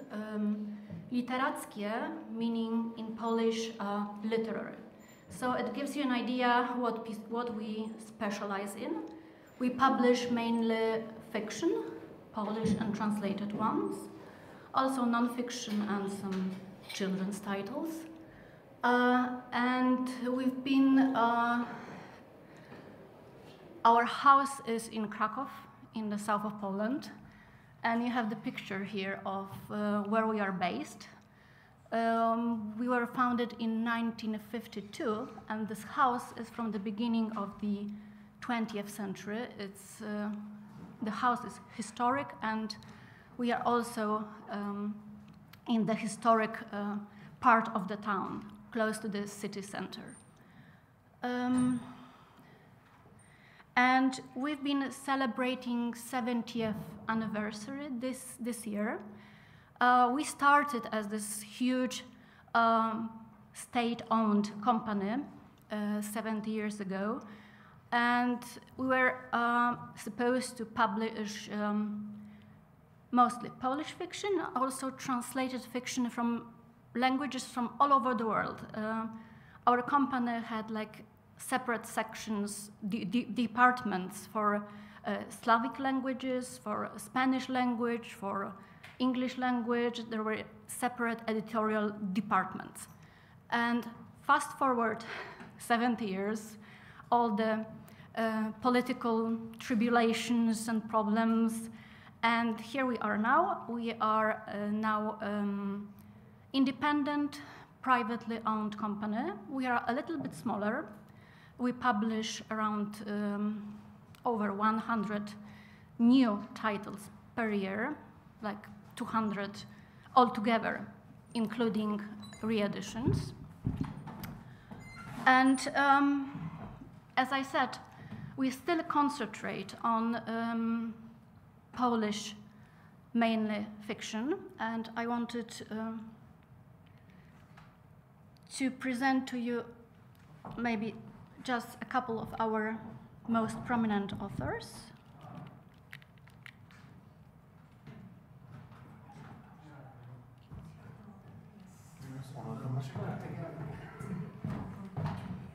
Something stuck. It seems that everyone needs coffee these days. This is my fault. Okay, here. And I wanted to start with presenting the author we are most proud of, and you probably will recognize. This is Olga Tokarczuk. She won the Booker International Prize and the Nobel Prize for Fiction. And we are especially proud of being her exclusive and only publisher in Poland for many years now. And I wanted to stress that this is what is special for our house, that we develop special close relations with our authors. It's not that we take the author, we publish one book and we decide to, okay, we tell him, you can go your own way. We established relationships in the long term. So we, as you can see, we published all of her books, and we are reissuing, of course, her books now, but, well, she is a big star now. So that's understandable. And here is another author that we started publishing, Stanisław Lem. I put him in this presentation because he's like classic, all-time classic science fiction author. And he started with us. He came first to our publishing house many, many years ago, and he started publishing in our house, and he's been with us ever since, so it's an ongoing relationship for many, many years. And now on to translated fiction, because this is what we are known also for. And I also want to present just a couple names. Orhan Pamuk, of course you will recognize, the Nobel Prize winner. Again, the long-term relationship with him, we are just publishing his every single novel that comes out. And here the covers. And another author is Cormac McCarthy, also well-known, recognized, established. We just published sadly, his last novels, 2 novels that he published just before he died. When we are signing up Polish authors, we try to, it's not always possible, but we try to keep translation rights with us, meaning that we are then actively trying to sell translation rights to these titles abroad. So we are in a way acting as a one-man agency, internal agency within the publishing house, and I'm one-man agent trying to sell translation rights. And I'm just going to tell you briefly about a couple such authors that I'm trying to sell abroad. If time allows, maybe 3, maybe more. And I want to start with our biggest success in terms of selling rights internationally. This is Mikołaj Łoziński and his novel Stramer, the orange one. He is coming from a rather younger generation of authors. Well, he's a little bit over 40, but he still belongs to the younger generation of authors. We sold 22,000 copies, and this is like a huge result for Poland when you're speaking of literary novel. It was longlisted for Nika Prize. We sold film rights and theater rights, and he was shortlisted for the some major literary awards. Among them, very important award, Angelus Central European Literature Award, which is awarded for books from Central Europe, very important book prize in Poland. Mikołaj Łoziński, he debuted in 2006, and he immediately achieved international fame with his debut novel. He got nomination for the Nika Award, the top prize in Poland, and Kościelski Prize. And this is his 3rd book with us. And he is known for writing family sagas about fortunes and misfortunes of his closest relatives based on his true, intricate family history, which is the ideal backdrop of presenting complicated history of Europe. He's a very mature author. He deals with universal themes of feelings, emotions, human relations. His writing style is exquisite, classical, elegant. He avoids any stylistic revolutions. And this novel is a family saga, and it follows the lives of members of the same family in a small town in the south of Poland, in Tarnów, which is like a very small provincial town, not far from Kraków, half of population of which was Jewish before the Second World War. And we follow the lives of each member of the family. We follow them in their ups and downs and how they want to achieve some happiness and success, and how they make mistakes. And we gradually feel very close to them. We feel like we are friends with them. But we know this is all happening before the Second World War, and being here now and being educated and knowing very well the history of Europe, we somehow read this novel with constricted heart, because we know that some characters won't survive the war. And this is beautifully written, and it got really some positive, fantastic reviews from all the foreign acquiring publishers. So it's really huge success for us and for this young author. And I strongly recommend this. He is sold to the UK, Croatia, France, Germany, Hungary, but no Sweden, to Nursztyc. UK, but not, sadly, not yet to the Czech Republic and Slovak and Norway. And I'm working on it. I hope I will soon have sales in these countries as well. So that's the first of the authors.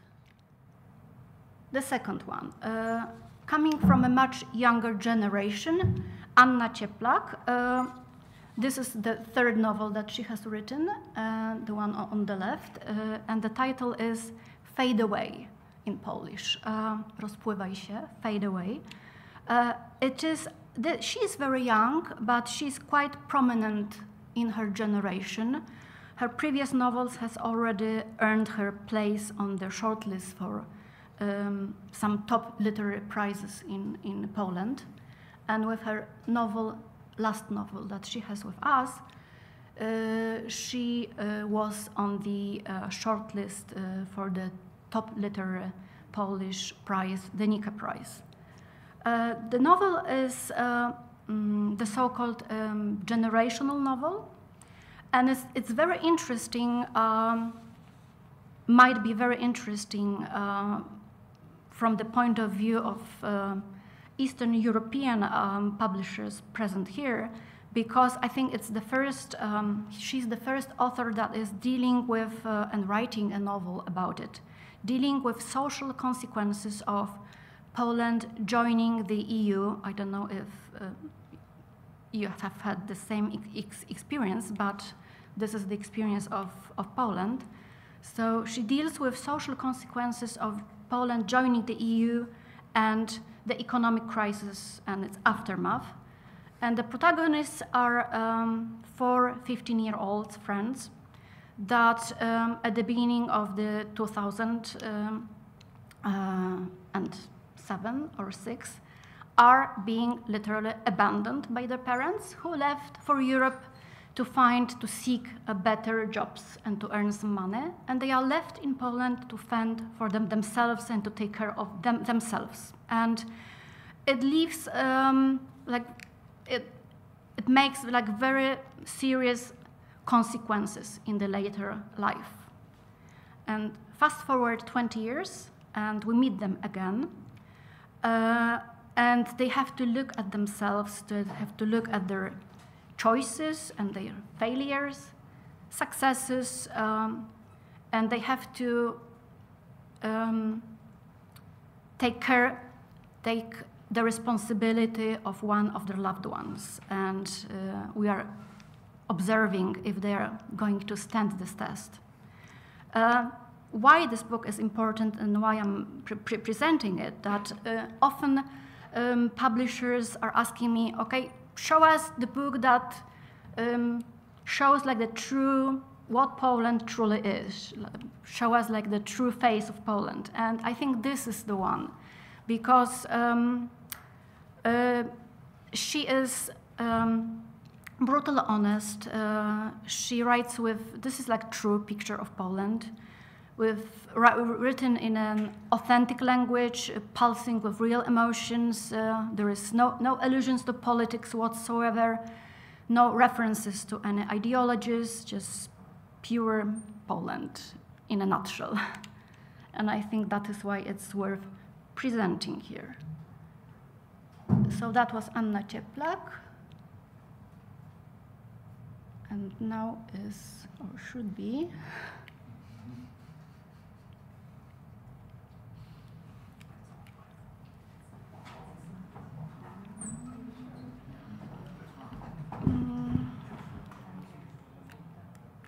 okay, thank you. And now we have another lady, Anna Dziewit-Meller. And the book I'm going to talk about is this one. Anna Dziewit-Meller is a feminine and feminist writer, I would say. She writes, she's admired as a writer of books for adults and children. She's very readable, and her books reach best-selling lists in Poland. Her first novel that we're reissuing now, Mount Taygetus, spoke of the Nazi crimes committed on the patients of a Silesian hospital based on a true story. And she's known for addressing such difficult topics in all of her novels. And what I should mention also is that she comes from Upper Silesia, which is like a region in the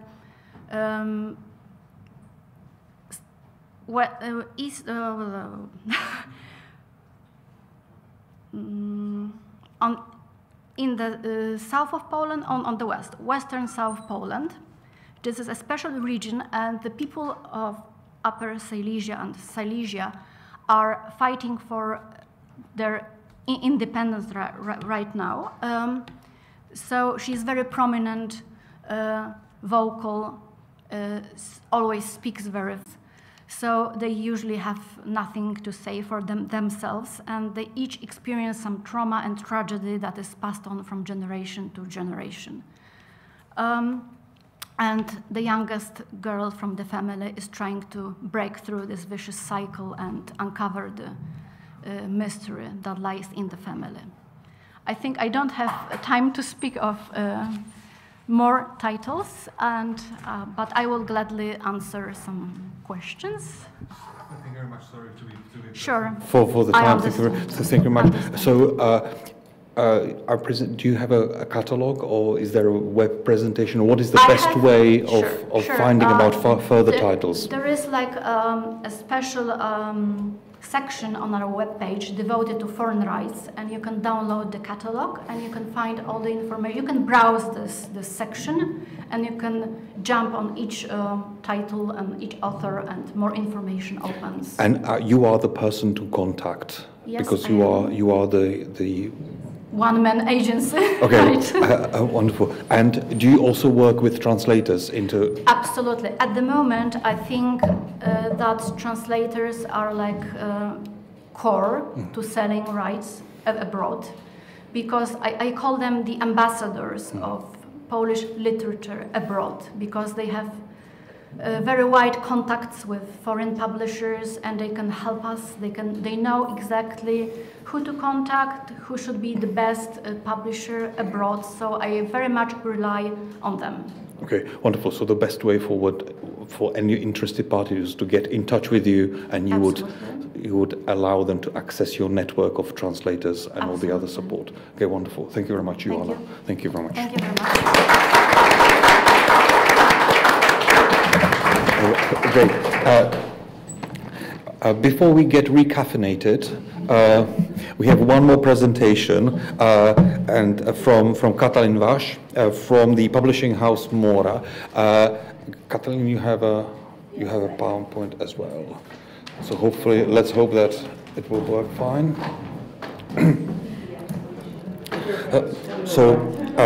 This presentation will be 15 to 20 minutes, then we'll take a break, and we'll start after the break at 4 o'clock or just past 4 o'clock with Agnes. Okay? And we'll finish in due time. Petra, we had some technical issues and we lost time. We were very disciplined.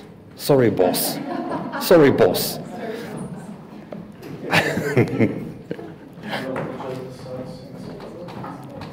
Yep. Microsoft let us down. Okay. So please don't fall asleep before being caffeinated. And this is the clicker for forward, backward, and point it to the back. Okay. So yeah, Katalin, over to you. I'm fine.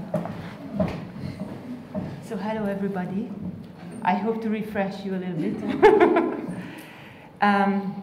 Yeah, I'm coming from Hungary, and I'm from NORLA Publishing House, and actually NORLA has been on the market for 73 years now, so we are also really an old furniture in the Hungarian book market, if you can say so, and our history is really similar to the previous company, because NORLA was founded in the 50s, exactly in 1950.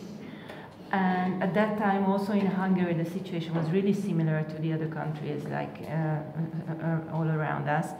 So it was a state-ly founded a company in the 50s for children literature. That was another for adult literature. And later it evolved further. And NORLA had many imprints, many series, so it was really a very important company also in translating literature, also during the socialist and communist times, those rights that could travel in between countries. If it was children literature, it was coming to Mora, and Mora was publishing those authors during the 50s, 60s, 70s.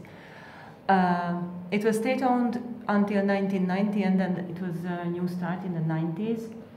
And actually, it is a privately owned company now, and the owner is a guy who is actually the son of one of an iconic author in Hungary and in Mora, Eva Janikovsky. You will see some of her books here. She's really well known in Hungary and also loved in Hungary for her unique style. But she's also sold on 25 languages all around the world. And she is still published. She published very actively in the 70s and 80s, but she is still published. For example, the latest edition of one of her books, it just came out in Estonia in 2 years' time. It is also, she's also published in Russia. She's also published in Spain. And we also receive, interestingly enough, requests for her rights in school books in the Baltic states, because she was so popular in the Baltic states also in the 80s and 90s that she is still put in the literary books nowadays. So, but I will talk to you about the content a little bit later. So yeah, we have around 32 colleagues, and yeah, we published quite a lot of titles per year. And it's because our portfolio is really wide. It means that we are also working for the mass market, we are also working for the traditional trade. So for the mass market, we are publishing international brands and also co-production titles, because we offer books from year 0 to 14, 16. And yeah, mass market is really important nowadays in terms of earning some money that we can put into literature, and then we can develop the literature side as well. We have local and international children and juvenile content, and our portfolio is 65% local and 35% international. You could see that we are publishing classics, contemporary, educational, international licenses, and also we have our digital publications as well in terms of ebooks and also audiobooks. I can tell you a few things about educational, because that is also an important part of Mora, and it has always been. There are many titles, and there have been in Mora, which were part of the curriculum already in the 70s and 80s. And these are kind of literary titles combined for kids to use in schools. And they were always on the market when I arrived at Mora 9 years ago. For example, I signed the printing of the 50th edition of one of these titles. It's Oblak Giraffe. Hungarians really know it very well. Everybody has it on the shelves, actually, so we learn from this in schools. And education is still very important for us. So in 2018, we made an imprint called Mora Edu, and we put everything that is connected to school or helping kids getting better in school in that imprint, and also titles that help teachers and that help also parents in educating or raising their children. Yeah, well, our mission is that Mora is a family member. It is really a family member, because if you go to the household of a Hungarian family, surely you find at least one Mora books, but I guess there will be more.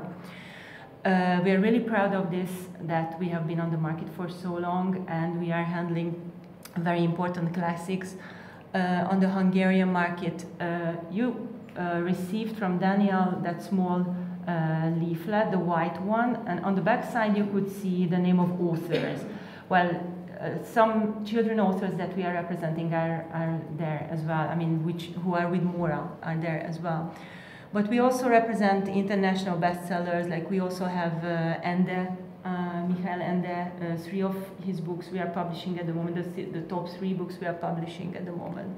We also have Astrid Lindgren from the Nordic countries, which we really love, and actually Pippi, the first part of Pippi, is part of curriculum in Hungary. I mean, it's a kind of compulsory reading, so they recommend it in schools. We also have Erik Kästner in our portfolio. We are really proud of these classics. Just as we are proud of the Hungarian classics, this is one of the books of Eva Janikovsky's I Am Going to Kindergarten. We also have a Czech classic, The Little Mole, so Krtek. This is really, Mora has been publishing it for I don't know, decades now. You could see that our portfolio is really very colorful, and we are publishing local content, but we are also buying content. The very important thing is that we work with high quality products. The text, when it comes to the literature, but also when it comes to the mass market. So when the text is not really okay in the mass market books, we are really editing it, and we are trying to turn it into really much better and more usable books for kids, and we always make it much better. So quality is really important for us in terms of text, and also in terms of the book itself and how it is made, the format itself. We have a high variety of formats, from novels to storybooks, hardcover, softcover storybooks. We also have this is a board game book. This is also a board game book. So we also have special formats that we are trying to develop together. This is something that we developed together with the packager. So we are also, when we are buying co-productions, it's not only that we are buying the co-productions and the already existing titles. We are trying to put Hungarian content into a certain format that we think are stunning and we like. So this is how we are trying to turn the new formats into into Hungarian's local content. Now we come to the classic authors at Mora. So this is Eva Janikovsky I was talking about. She has around 12 titles, and she was mainly writing for kids, but her language is really universal. She has a unique point of view, a very humorous style. She's taking sometimes the point of view of the kids, so how kids see adults and how funny they think adults are, or how strange adults are, how strangely they think. And this is how her books become very humorous. And also, there is an illustrator, Laszlo Réber, she was working with. They were really a very effective couple in making these picture books. I would call them picture books, although when I am showing it to someone, they say it's too much text for a picture book.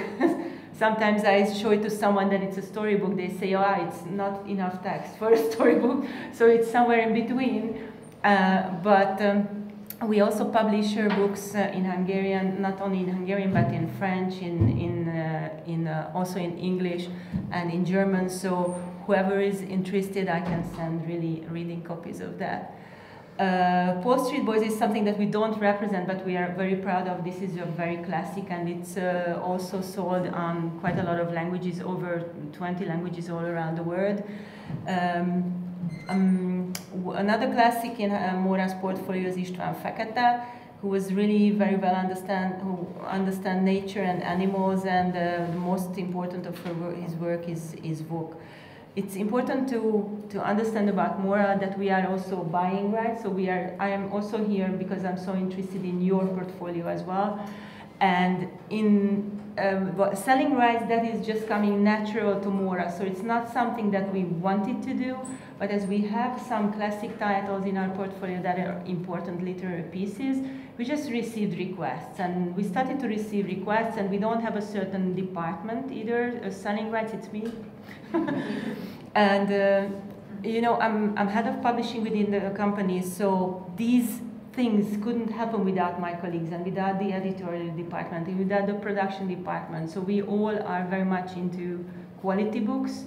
And whenever I see there is an interest, we could see there is an interest, I started to prepare. So we are very much at the start and at the beginning of selling the rights, but it already happened and it is happening now. And I want to draw your attention to Ervin Lázár, because nowadays I have been talking about him quite a lot with publishers, and I have been recommending him to publishers because he is the most, I believe, and we can discuss it with the Hungarian colleagues, but I believe he's the most creative and philosophical Hungarian children author, really. but he is not philosophical in a way that you don't understand it. He's philosophical in a way that he's getting very close to you and to your heart. Very creative in inventing the storyline, in inventing the characters. And one of his books, I mean, this is Square Around for us, this is his main work. We published it in English and also in German. But for example, one of his books, this one, Annika the Duck Princess, is published in English by Pushkin Press. The other one, The Seven-Headed Fairy, is published in Czech by Malven Publishing. I think it's really worth looking at him because I feel there is a momentum that publishers who are looking for really good literature and great writing could be interested in him, really, all around the world. So I would be happy to give you more information if you would like to. We also have some contemporary authors, and yeah, this is actually a small catalog that, thank you very much.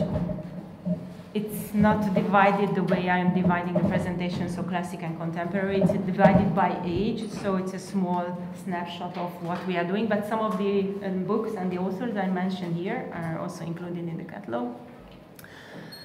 What we love and we have a tradition of in Mora is folk tales, folktale collections, Hungarian or all around the world. Mora has, I don't know, at least 5 of these kind of folktale collections from the old times that we are still selling and still on the market with the old illustrations. What we wanted to find is new voices in storytelling in folk tales, and Zalka Csenge Zalka is one of them. She's a storyteller, telling stories in Hungarian, and she's also fluent in Spanish and English, telling stories also in Spanish and English.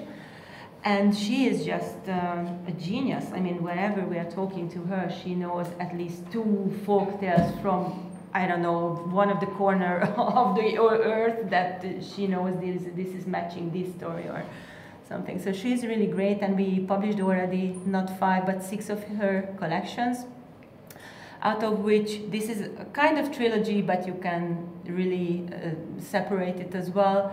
The first one, this was her first book with us, and her idea was collecting stories about women in folk tales.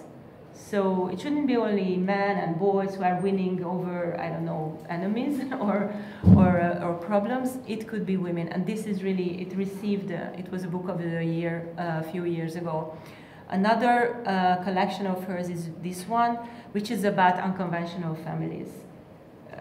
You can imagine how it could be for her to search for folk tales about unconventional families that we are talking about. So this is a very beautifully illustrated, and it's really a great collection. And the last book, which is not here, I forgot to put it here, sorry. But that's about city stories. So when you're walking around a city, a big city, you see different objects, different animals, different plants. So yeah, so she collected a few folk tales about that.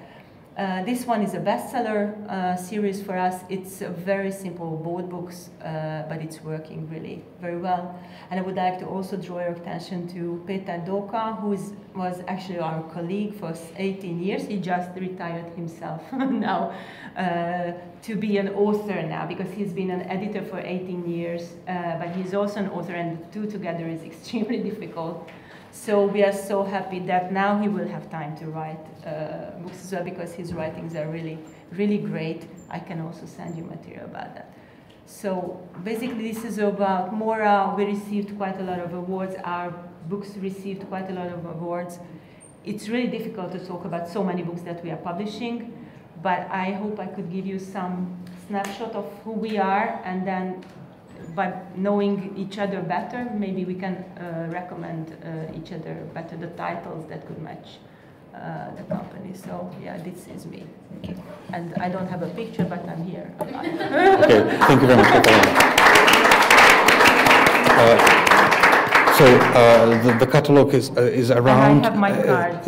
There are cards, and I also understand that if you're okay, with this, with all the PowerPoint presentations that you are sharing, we can share it, and then because it's all about it's all about contact. So it is primarily children's literature, 300 titles. It is primarily juvenile, yes. Okay, wonderful. I don't have any questions because but we'll keep talking over coffee, which is waiting. Thank you very much for your presentation. Thank you very much. Thank you very much for your patience, and we'll be coming back in 20 minutes time. Okay, 4:05. Okay, let's go. Thank you.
that my last? No. No, okay. Would be fun though.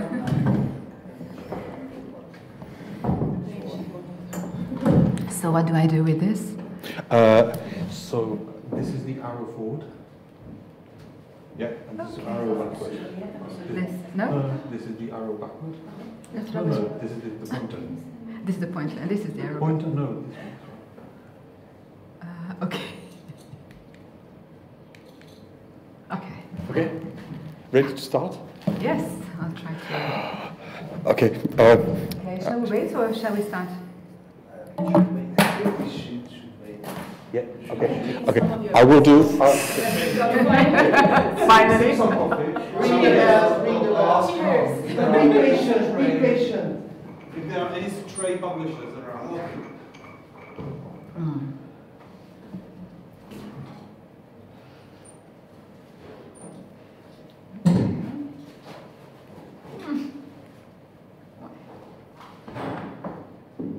That's it. Thank you. Time is money. I have a few questions. Not you. Oh, come on. My question is, oh, thank you. How come your presentation was not a problem? Because it was on the same stick. It was your It was my fault. Okay. My PowerPoint is too PowerPoint is weak. There's no point in the PowerPoint. It's not PowerPoint. It's not powerful enough. Yes, we'll be starting. If there are any people coming later, they'll be coming later. Otherwise, we are doing it for those who are present and those who are online. Hello. Ondra, můžeme začít? Okay, wonderful. So we are opening the final panel.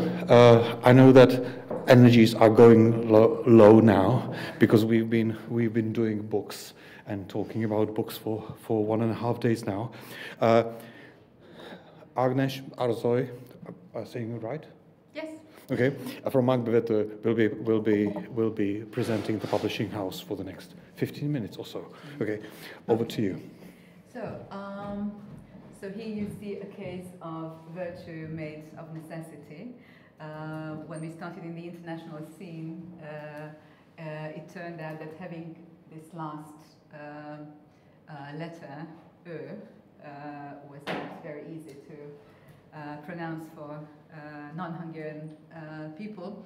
And so we invented this slogan, literature with a Hungarian accent, which is of course a pun, because on the one hand it means that it's literature of hopefully international quality that has a Hungarian accent, so to say. And actually that accent is called the Hungarian accent. So if you look it up on Wikipedia, it is called the Hungarian accent, this thing that makes an O and Ö. So we are one of the leading publishers for literary fiction in Hungary, and I could say the same things that Kata, that we were founded 70 years ago in 1955, state-owned, and then in 1990 there came a new start when it became a privately owned business. So our authors include many of the most prominent Hungarian authors, as well as prominent international authors and some interesting new voices as well. And we also publish the oeuvre of some Hungarian classical writers. And just like so many of you have said before, we also act as an in-house agency for Margrethe authors. Not all of them, but many of them. And there are some numbers about how many titles we publish. Lately, the number of translated titles has grown a bit, so now it's like a bit more than 25–30% of our titles, the translated ones. And here you can just see some of our covers. Here's a list of some of our authors. It's not a complete list at all. I try to include those authors that some of you may know, and of course most of you may not. As for the pictures, in the top row there are 3 writers who are, well, are classical writers, some of our classical writers. The first one is László Krasznahorkai, who is the only Hungarian Man Booker winner. And he's also the winner of the Best Translated Award twice in a row, which is, I think, absolutely unique. In the middle, how do you point? Well, never mind. Yeah, I was trying, but... The one down. The one down. Okay, yeah.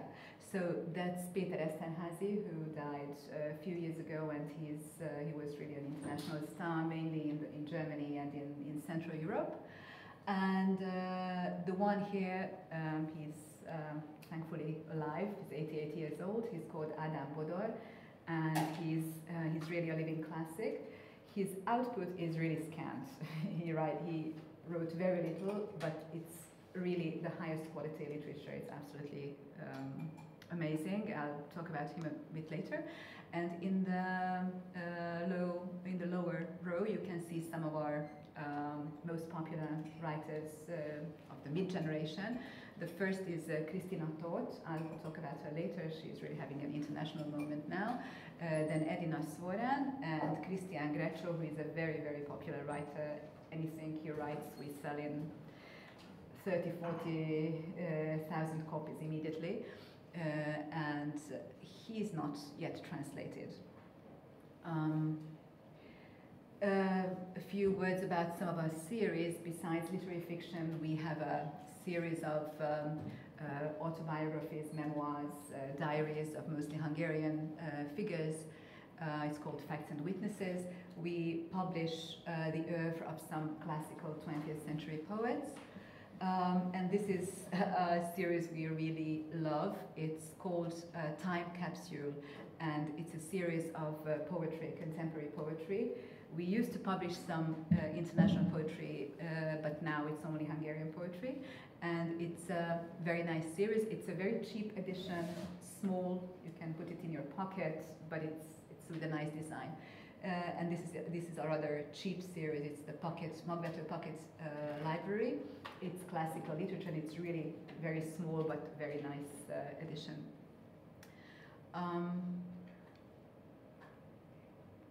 Yes. Again, a list, just for you to see the kind of things that we publish from translated literature, some of our highlights, and some of our recent acquisitions. And of course, we're very proud of being the publisher of Annie Ernaux, who is this year's Nobel Prize winner, especially that we just started to publish her. We started to publish her a year ago, and of course now we bought many of her books. And well, as you can see, we're the publisher of Gabriel García Márquez and Tolkien, and as for Norwegians, we publish Karl Ove Knausgård, and we also have two recent acquisitions from Norway. One is a poet, Tone Hødnebø, and the other is, she was mentioned already several times here, Maria Navarros Skaranger, Emily Forever. They're not yet on the list. They're going to be published next year. And well, you can see some of my favorite covers of our international highlights here. Yes, and as I said, we're also an agency. We're also an agency. I am the agency of Magvető, one-person agency. And here you can see some of the books that we sold to various languages and were already published. And we sell the translation rights of about 30 of Magvető's authors. And lately, I started to represent non-Magvető authors as well, but those who are in the group. I will talk a bit later about the group that we are part of. So Magvető authors that we represent are only literary fiction, but we also have some crime authors, non-fiction, and autobiographies from the other publishers in our group. And this is our website that you can check. We have all the authors, all the information about books, and our rights list is also there. Some of Magvető's, the agency's recent highlights. Here there is Christina Toth, whose picture you saw before, and as I said, she's really having an international moment now. I just sold her a week ago to 7 Stories, which is an excellent American independent publisher, and last year to Acantilado, which is one of the best Spanish publishers. So really, she's getting very popular internationally. And here you have the number of territories that I sold this book. There's Réka Manvárhegyé's Magnets Hill, which was sold to 9 territories, but that was mostly due to the fact that she received the European Union prize a few years ago, and then immediately she's translated. But it's a very good book. It's a book about young intellectuals, young academics in Hungary after the change of regime. And well, it's a campus novel in a way, but it's not merely a campus novel, because it's mostly, I think it's one of the best books I read about this, you know, thwarted hopes after the change of regime, how the East and the West meets, and how we think that from now on we're going to be exactly like in Western Europe, and everything is going to be like that, because all we needed was freedom, and how these hopes are frustrated. It's a very good book, very intelligent, very funny also. And I mentioned Ádám Bodor, who is our living classic, and this is the book, The Birds of Havila, that we sold to the most territories in the last few years. There is Benedek Todt, Dead Heat. That's a crime story.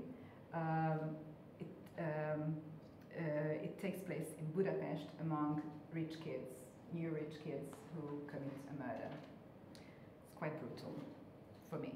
Yeah. And now just some of our new highlights. This is a new book by Zsuzsa Rakowski, who is a major novelist in Hungary. She has books that take place in the present, but most of her books are historical books. But they are historical books in the sense that they always have, you know, they always say something about the present as well. And this one takes place in Münster in the 50s, 30s. I don't know if you know about the Münster Rebellion. I didn't know anything about it before I read Zsuzsa's book. It was an absolutely crazy story of religious war. Everything happened, I mean, from the introduction of polygamy to massacre to major aristocrats becoming executioners. And I thought Zsuzsa was exaggerating, and then I looked it up, and no, she was not. And so, as I said, it's a historical novel, but it really tells a lot about what's happening today, the manipulations of people, how people can very quickly starting from legitimate grievances and starting from the best of intentions, how they can very quickly do absolutely crazy and horrible things. Christina, who I mentioned several times, there is this horrific cover that we have, but the experiment that the book got the title from is much more horrific. In 1970, an American scientist did an experiment when he beheaded 2 monkeys and sawed the head of one monkey on the body of the other. This actually happens. This is an experiment. And the monkey, the new monkey, was alive for a few minutes, and that's where the title comes from, The Monkey's Eyes. It's kind of a dystopian novel, and it's set in a world where the state power has a kind of abusive relationship towards the citizens, and that is mirrored in the relationship of a psychiatrist and the patients. So it's going on both planes. It's dystopian, but Christina is a major lyrical poet, so it's very lyrical as well, and it's even very funny sometimes. And that's Ádám Bodor, and I also added here 2 of the international editions. The Italian title is very funny, Poscomatto, and it's Il Saggiatore, and this is the Acantilado edition of the book. So this book takes place in the periphery of civilization, somewhere in the Carpathian Mountains. Natural beauty, very similar to Norway, and the community that is living there is a community cut from the rest of the world, living under some kind of unnamed and unknown totalitarian power. It's a very creepy, but also extremely funny book. And the last author I wanted to mention is Edina Svoren, who is one of the best authors in the mid-generation. She only writes short stories, which makes it very, very hard to sell her. But she's really a major author. She writes always on the same quality. You know that most writers sometimes write something good and then something not. She's always on a very high level, whatever she writes. And she's writing about human relationships in a way that, I don't know, as if she was dissecting people. It's very strong, very sharp, also very loving and very gentle. This is just another picture of some of our covers. And yeah, just a few words about the group that we are part of. So the system is like in Italy, and I think as what some of you said, like in Slovakia, that some major distributors bought up publishers as well. So Lira is one of the biggest players in the Hungarian market, distribution company, owner of a bookstore chain, and also owner of 8 publishers. Yes, and just maybe I think that's the last slide that I have. This is called Magvető Café. It's a very, very nice venue in the center of Budapest. We opened it in 2017 and it has become one of the iconic and beloved cafes. We also display our books and we also sell our books, and I think it's the only bookshop, or the only cafe in the country which sells, and also the only bookshop which sells the books of only one publisher. So if you come to Budapest, please make sure to visit the cafe. Thank you.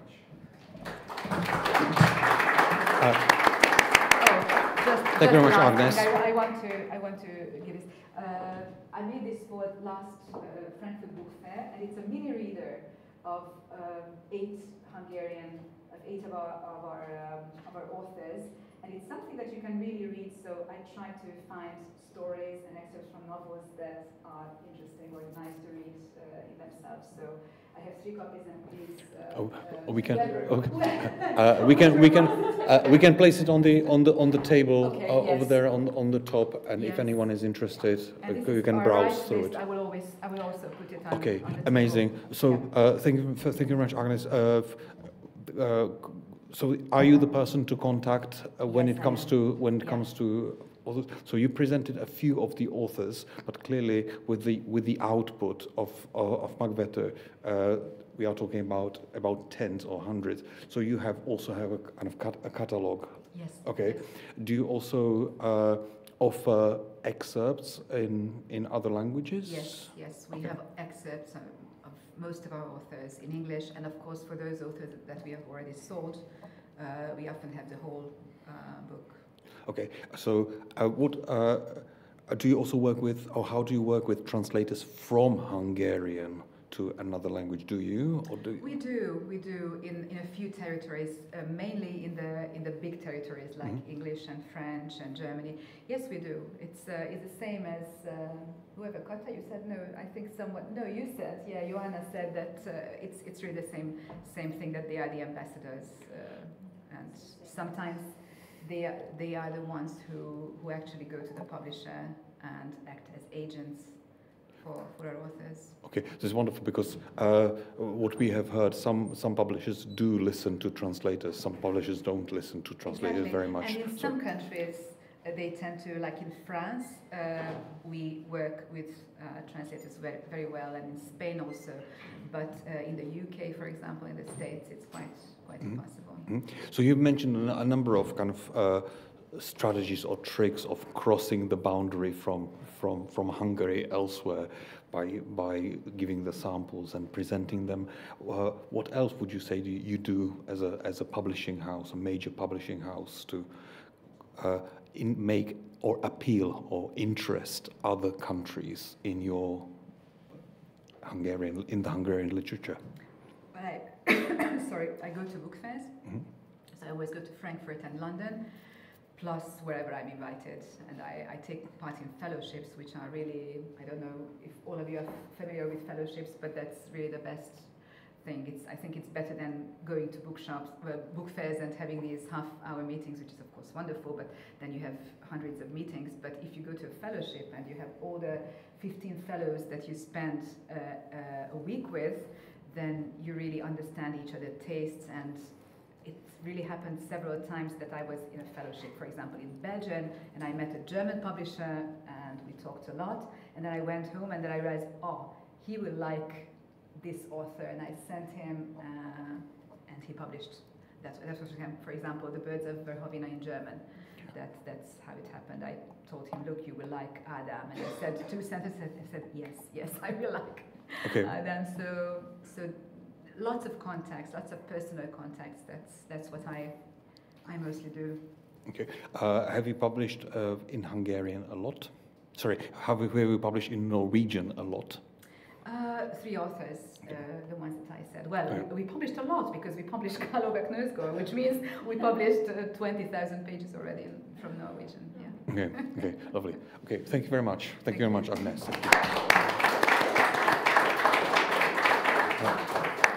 Our next presentation is from Dodonať.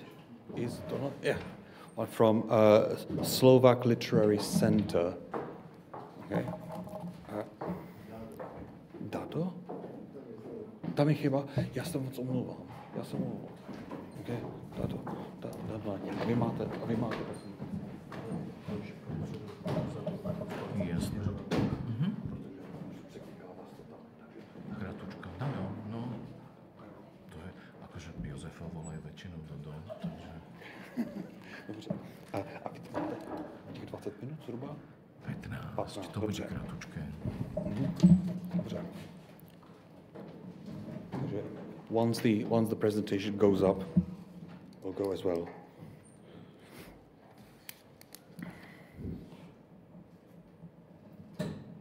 Pardon, můžu poprosit ještě jednou zopakovat to jméno, že se tady přehlazeli veškerý... Aha, idem sa pozrieť. Pardon.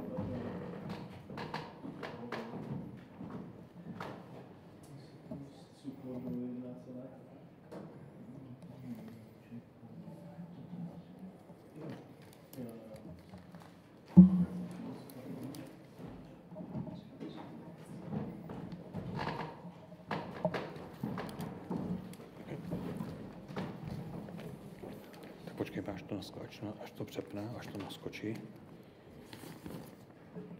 Budete chtít ukázat po 15 minutách? Ne. Takže tady. Okay. Slovak Literary Center, Dodonať, over to you. Okay. Thank you very much. Thank you. I will try to be as brief as possible to present our organization from the Slovak Republic, the Slovak Literary Center. Slovak Literary Center was originated by the Slovak Ministry of Culture in 1995, and it's also financed by the Ministry of Culture with the annual budget 1.1 million euro. It has got many different activities nowadays. It has about approximately 25 employees. The main goal is to provide material and organizational support for Slovak writing for Slovak literature inside of Slovakia and of course outside of Slovakia. The thing I will basically speak about is Slovak grant program for foreign publishers, which is called SLOLIA, but I shall very briefly mention the other activities that we provide as well. Slovak Literary Center promotes Slovak literature abroad by means of literary translations, events, international conferences, festivals. It, of course, participates on international book fairs. We annually visit the Bologna Book Fair, the London Book Fair, of course, Prague Book Fair and Frankfurt Book Fair, and then we go to, from time to time, to some others, like to Paris or to Vienna or to Leipzig or to Thessaloniki. Slovak Literary Center provides awarding grants for Slovak literary residencies for foreign translators and promotes Slovak literature abroad. There was quite an important question: how do we work? So we are trying to search translators of Slovak literature. And even people who had never before any kind of experience with translating literature. So we are trying to cover new markets and new languages. We cooperate with cultural and writers' organizations at home and abroad. And now, which is quite important, the Slovak Literary Center has its own database and website, where it updates the databases of writers, and their literary works. And it is, of course, in Slovak and in English. Slovak Literary Center has as well its own publishing activities, but we are not publishing fiction. What we publish is literary history, books of literary criticism, and history of Slovakia as well, or history of Slovak literature as well, and as well as books for children. And we also have two periodicals. One periodical is called Knižná revue, the book review, which covers important topics on literature, and there are interviews with authors and reviews and many other things. And the other periodical is for children. It's called Slniečko, or Little Sun. And we are producing a podcast every 2 weeks. And now to the main topic. Slovak Literary Center cooperates with foreign publishers of Slovak literature and financially supports the publication of translated works of Slovak authors abroad. The main tool is the grant system Slolia that we provide for the foreign publishers. The grant system Slolia is based on a Slolia committee. The Slolia committee has 5 members. Two of the members now are writers. One is a translator, then is a literary scientist, and the 5th member from this committee is a bookseller and a publisher as well. So we try to cover all the profession from literature. So these committees they meet 4 times a year, and they decide. We operate with the budget of 120,000 euro a year, which the foreign publishers can apply for, and the committee decides. The grant approved by the Slolia committee should completely or partially cover the costs of the translation expenses, the author's fees, and in certain cases also parts of the printing costs. To apply is very simple. You have just to send the foreign publisher has just to send the application, accompanied with the contract with the author and with the translator. That's it. There are 3 things that are necessary to decide about the Slolia grant, and we support about 70 books a year. 70 books are giving this grant, and then the system is like that. We are not giving the money right after the decision, but the publishers have to publish the book first, and after they publish, they have to send us 5 copies, and as far as we get 5 copies of the books, we are providing the Slolia grant immediately. We can pay immediately, we can pay directly the Slovak authors if the publisher decides like that, so it's upon discussion. So Slolia supports individual poetry collections, poetry anthologies, novels, short story collections, dramatic works, essays, novels, and exceptionally also literary writing. And here are the 4 deadlines of sending the application. 31st of January. So the 3rd deadline is approaching right now. Thank you very much.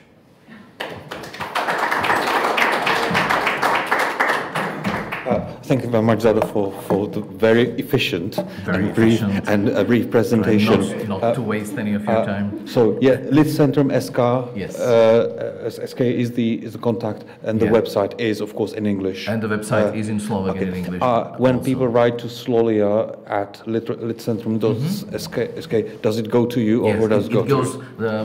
When you write to Slolia Lidcentrum SK, it goes directly to me because I'm responsible for this Slolia grant program, so I collect all of the applications and prepare it for the Slolia committee, and sometimes I discuss with the foreign publishers if there is something necessary, because then we are getting some feedback after the book is being published, because we are very curious whether the book has got some resonance on the market, whether the author, we can support the authors as well to go to foreign festivals or to some foreign venues, so we can cover their travel expenses and their other fees. Okay, wonderful. You mentioned briefly in your presentation the translator residencies that you support. You didn't mention them in the deadlines. How can we find more about the support for translators? We provide one specific translators residency, which is in Banská Štiavnica. It's a beautiful town. You want to go?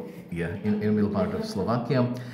And there are 11 one-month residencies for the foreign translators, so they can stay there. They're getting a fee, I think €1,000. And by the way, nowadays we are having a camp. Our organization is having a camp for the gypsy kids from Banská Štiavnica, and we are preparing a program for them. Nevertheless, this is called Štiavnica Air, so air means author in residence, so or the translator in residence who stays there and he can work, and then we make with him an interview which is on YouTube, and it is on our website as well. And sometimes we are doing these interviews with the authors in Banská Štiavnica live. So the author, the Slovak author, comes there to Banská Štiavnica, and there is the foreign translator, and there is a discussion. Yeah. By the way, Banská Štiavnica is also the venue for the Authors Reading Month for 2 of the weekends. So several of the Norwegian authors this year are going to Banská Štiavnica for two of the weekends, and it's the place you want to go. Maybe one more important thing that I forgot, that I'm mentioning the publishers. So there is of course a possibility. This is not the only grant that you can get for publishing a book of Slovak author. You can get the Slolia grant, of course, but you can apply for other grants provided by, for example, Ministry of Culture for the translation, which could help you a little bit. So would that be also with the person who is hiding behind Slolia at lidcenter.sk, who would give advice about how to apply for them? Yes. Okay, wonderful. I have one more question. We have, when national agencies were presenting, they also mentioned collaboration with national centers or cultural centers abroad. Does Slovak National Center there are others, some Yes, Slovak yes, national yes. centers, and how do you collaborate with them? Mhm. What is it? For example, this year on the Prague Book Fair, there has been the first meeting of the first try to coordinate the national centers from the middle part of Europe, and we had the presentations, what we do, how we do, what conditions, what kind of conditions do we have in each of the countries. So we had the possibility to see how the other centers are operating, and I think that we more or less know each other because we are meeting on specific venues. Okay, that's great. Thank you very much. Nowadays we have been searching a special because it's the third year of the split of the Czech and Slovak Republic, so we have been trying to find the possibility to make a magazine which will cover it, so with a foreign magazine, of course, with Czech and Slovak writers, and present it outside. Okay. Wonderful. Thank you very much, Dado. Wonderful. Thank you.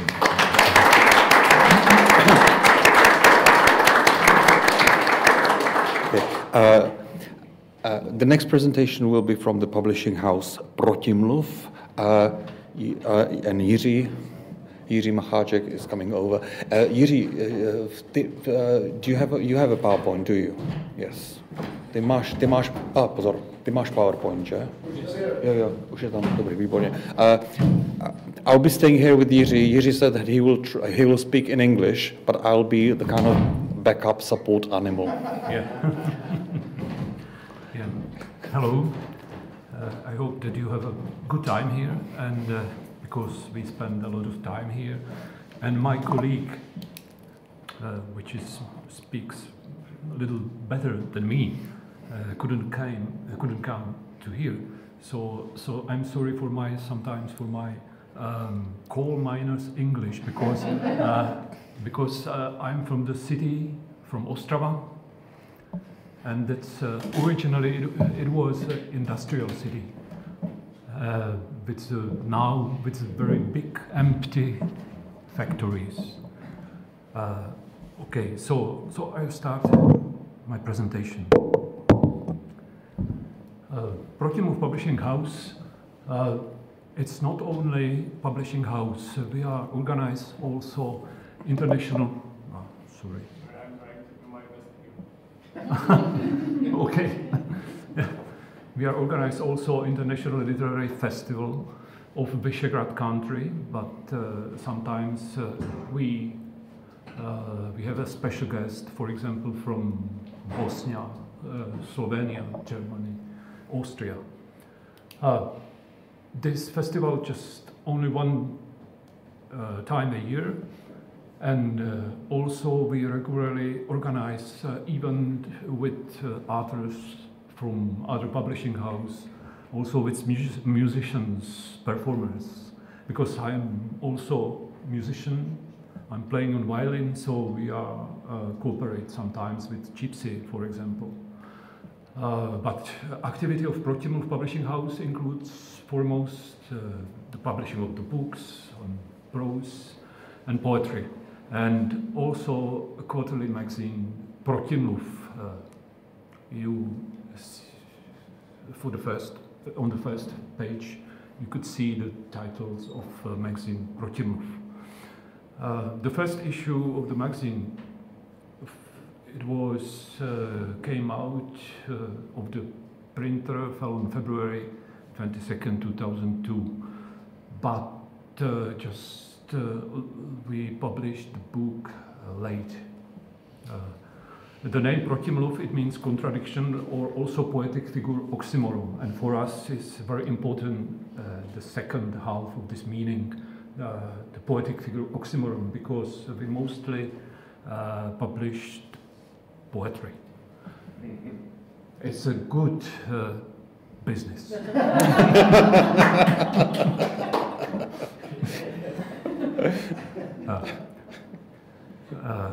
Okay, so for the first we started as a culture review, We reflected the situation of contemporary literature and visual artists, mostly within Ostrava society. But not only there. Ostrava is I told you that Ostrava is an industrial city, but it's not small city. It's about 300,000 inhabitants. But the people, they are living in Ostrava is less because factories is more empties and more empties.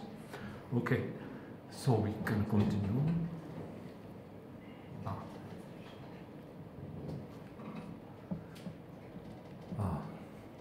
So I recommend some other books, the books of poetry from last year. For example, you could see the Czech author Jan Sojka, Miroslav Černý, and Irina Zahladko, which is Ukrainian author, but she writes in Czech language. So, and a very good poetry also. And what our title I recommend to you is that's for a special guest of this event for Norwegian publisher is Jiří Váňa Stigen. That's a mistake, just Stigen. The book The Fall, which was published in 2019. It's poetic, very thick, extensive book, prose Ozim. Subtitles The Carpenter's Traits. It sensitively and poetically approaches the disappearing war of the old Norwegian carpenter. That's very interesting because Jiří Váňa Stigen is living now for many years in Norway, and he's teaching at school. At high school, maybe it's university. I don't know the pronunciation. Ås. I hope that's correct pronunciation of the city. The text of the book Ozim is written in language full of metaphor and poetic images, and a very lyrical text. Very difficult for reading also. So, but it's for me, it's a very good poem in prose, and also the book received the prize. It's a prize from the regional government, the prize Jantar. Okay, so we published not only this one.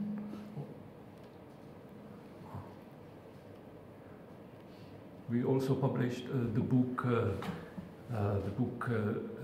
Jar. That means it's a difficult. Springtime. Springtime, yeah. But it's not about springtime. It's obilovina, Jar. That's a special term. It's for fresh rye or fresh wheat. Yeah, it's a poetic prose, and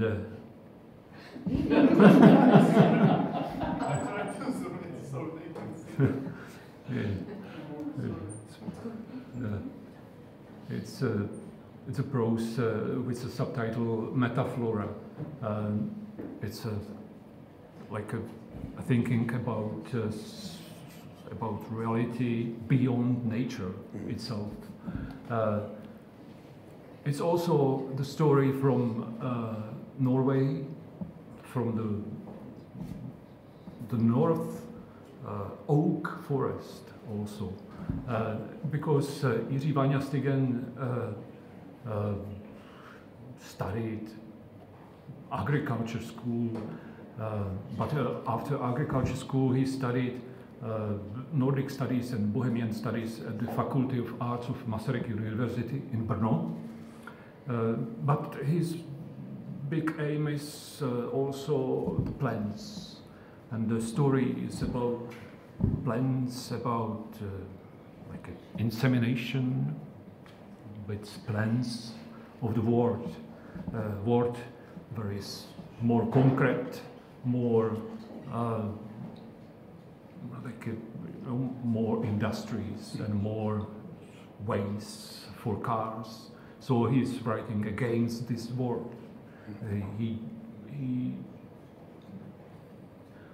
That's all what I would like to say about him. He also worked with a carpenter. The story of Ozim was about this carpenter. Okay. So the next book is Ivan Binar, published 2022. It's a story about man, about him. It's an autobiographical story about his living in a socialist and communist time during the 70s or 80s or 60s also. The question is, how was life in the communist Czechoslovakia? So the book is about this theme. We are reading the text documentary about the position of a small person in the course of merciless events. It's a story also about his life because he was arrested for his persuasion. So he was in prison in the 70s, and he was forced to go. Ivan Binar, he was forced to go into exile in Austria, but he moved back to Czechoslovakia, and he cooperates with us, and we are preparing, for example, another continuation of this book. It will be about his immigration in Austria. Okay. That's for me. It's a very important book for our publishing house. The book received prize the Magnesia Litera 2021 in the category poetry. This Magnesia Litera is the most, I think, prestigious prize in Czech Republic. And what's interesting that Vladimír Mikeš is a very old poet, more than Zoltán Jánej spoke about 83-year-old writer, but Vladimír Mikeš has now 96 years. But he is writing, every day he's writing new poems. And we prepared a book of him, where originally he worked with poems of 1,132, and we choose just only 157 poems published. So we are waiting, of course, for selected titles or selected books of him. It will be very, very huge book, I think. But his poetry is very impressive, very good. He has a very good memories about the life in communist or socialist time, and also he's very critical to time which is now in Czech Republic. For example, he wrote against, for example, against the president Zeman and poem sometimes, but he is thinking about pre-war events also, about living witness. That's very, and also as a translator, he is reflecting the work of translator, because he translated Dante Alighieri, the Divine Comedy, and he received the Stite Prize for this work, for this translation. So I really recommend this author. If you want, I have some short video with author where he's speaking about his contact with man who has a spiritist, like a spiritist touch with spirit, as is remembering. Okay, so Vladimír Mikeš, the book Odkud to přichází, where does it come from? He's thinking also about a different time, because he has 96 years. So he told us that the life for him is now not important. He's living now in the different time. He wrote, for example, the book Čtveročas. Quadruple time. It's about 4 times. Yeah. That's Vladimír Mikeš. He studied Bohemian studies, Romance studies, comparative studies, and he wrote from second half of the 1950s. He translated from Italian, Spanish, French, Portuguese, and Germany. I think he's very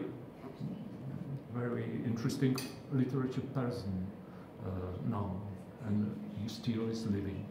Okay, so we have another books. We are from 50% of our production is translation. For example, we have the translation of Bruno Schulz, the Book of Letters, which is prepared very good expert of Bruno Schulz, Jiří Ficovský. It's this very special book about Bruno Schulz, Necropole. That's Slovenian author Boris Pachor. We translated to Czech. It's very interesting. When Arthur he died, he was old, about 180 years when he died. Boris Pachor. So just only 1 year before the printing of the book, he died. Okay, so I think you could see also the book about horror.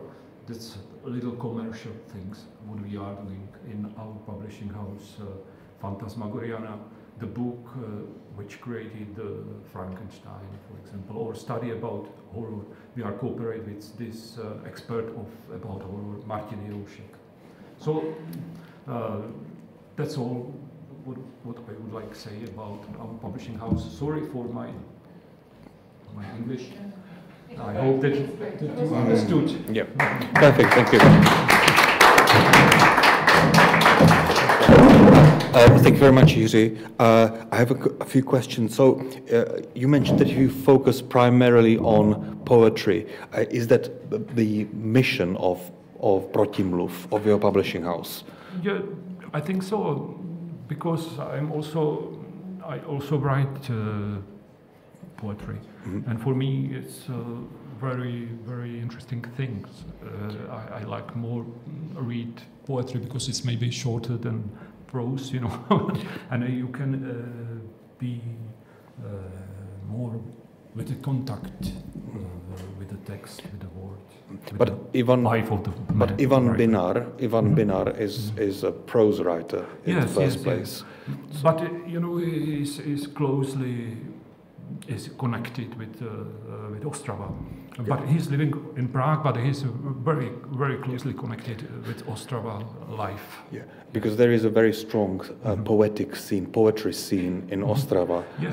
And so would you say that Protimluv, as your publishing house, has a kind of regional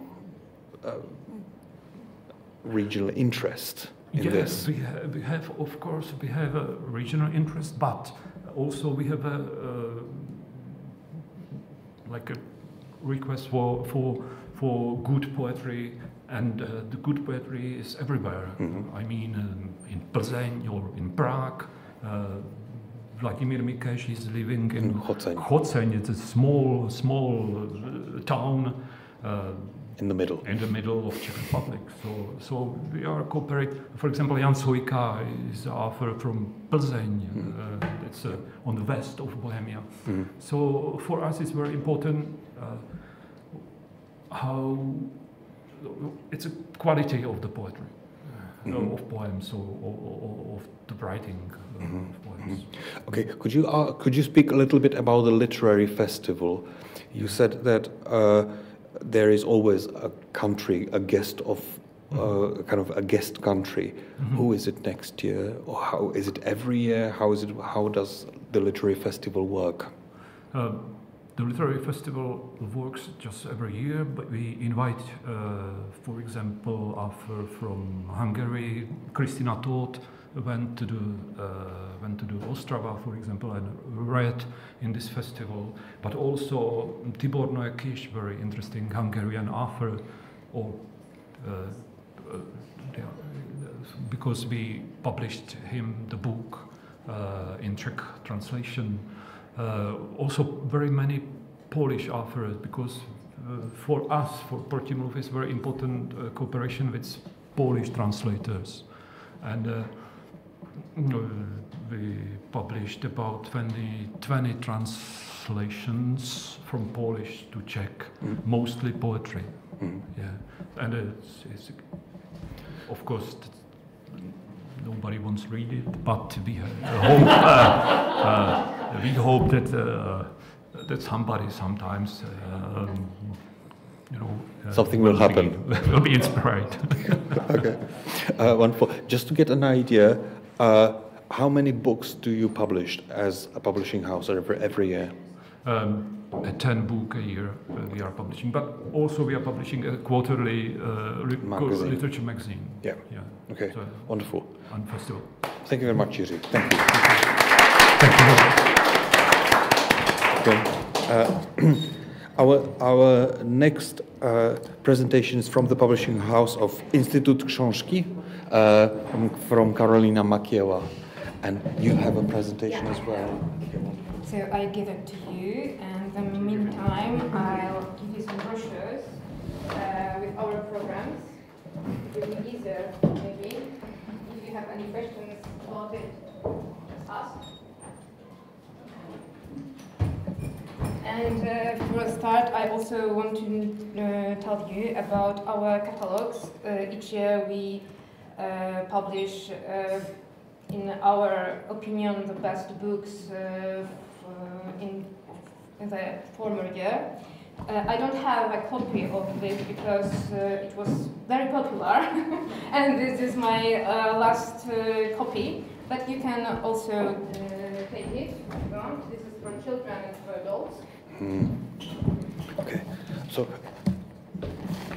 Karolina, over to you. This is the clicker. Forward, backward, point. Okay, thank you. Okay. Thank you.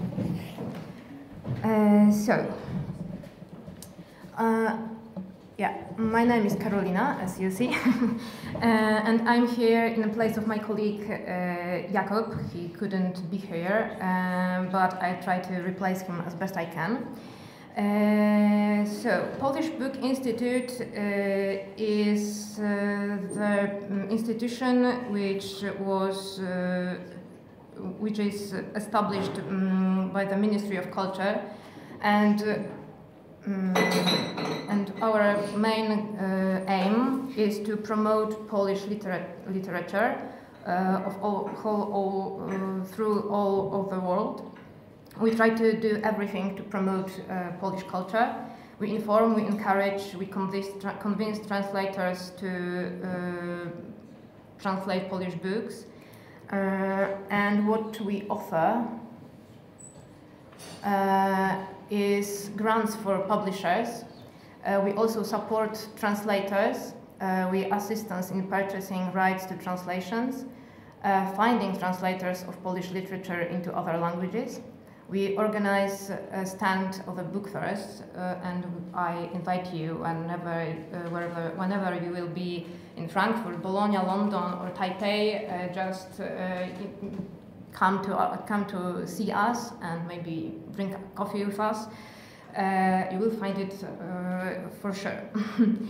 We also have some others program, but they are for Polish publishers more. So the most important program for foreign publishers is Copyright Poland Translation Program. And what is very important, we only support publication that are Polish literature translated into foreign language. It's one direction. So we don't subsidize for books translated into Polish from other languages. And we also have a sample translation program and translators collegium, but these two are more for interpreters, but we cooperate with them, and you are cooperate with them, so I think it is necessary to talk about it also.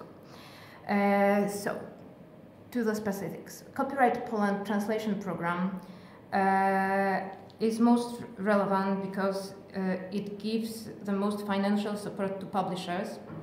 Since 1992, the copyright program has provided more than 3,000 grants for translation into 50 different languages published in 63 countries, and the average grant was worth approximately 2,000 euro, and I think it's quite impressive. And how does it work? A publisher must send us an application form and the translation, the funding is for translation of the book, the printing cost and to purchase of copyrights. And we don't support specialist academic works. So every kind of literature, children, history, autobiographic, all of this, but not academic works. The selection is made once a year or twice a year. It's depends on our budget, and this year it won't be the second edition. So if you want, you must prepare for next year. And some dates. So the program starts in the beginning of the year, 1st February to the end of the March. We are waiting for your applications, and then between April and July is our job to evaluate the applications. Then we announced results, and you have to sign an agreement with us, and there is implementation to be detailed. Application forms are available on our website. Here is very not. It is not very easy to get it from here, but if you go to the website and you just search for the grants, and there is also. We can share the PowerPoint. Yeah, of course. So before you send us an application, you have to think about your needs, because you have to give us specification of costs, contract with copyright owner, agreement with translator, also the translator's experience, because it is evaluated, so we have to know it, and promotion and distribution plan. What is very important, you can't change it. So if you have a plan and you choose, for example, a translator, you don't change it through whole process, because so if you use it to evaluate your application, it can't be changed anymore. Then the first step is to check all the formalities, and if your request is not complete, don't worry. We are trying to send an email to you, so be attentive and respond to our emails, otherwise your application may be rejected. After paperwork check is done, the actual evaluation begins. The most important criteria for evaluation is the value of the book and the experience and prestige of the selected translator. Additional points can be obtained thanks to so-called priorities. And it's kind of tricky because, for example, it is a patronage of the year, and in Poland it's sometimes we have wait when ministry gives us an information who it will be, but you have to send our application before we know it. So we try to change it, and I hope we will. But for now, it is after you send us an application. And also sometimes additional points you can get, for example, when we are guest of honor in some country and we need a lot of translations and books for the market, so we give you some additional points for that. Jury is composed of 8 people, 5 external experts who try to make a substantive assessment and try to value of the book, and 3 members of Polish Book Institute, and these people try to think about our needs as Polish Book Institute. For example, if we are going to a book fair and we need some books, these people decide what should we subside. Then we announced results in the end of August. It always appeared on our website, and also for the publishers who gained the donations subside, we email, and if you send an application some amount, it not necessary you will be given this amount because we can change it. We will get it, but for example a little bit smaller. Until November 30, the following year, we have to do an implementation. The book should be published and accounts squared by the publisher. No, oh, sorry. You have to put our logo in the book and send us 10 copies. And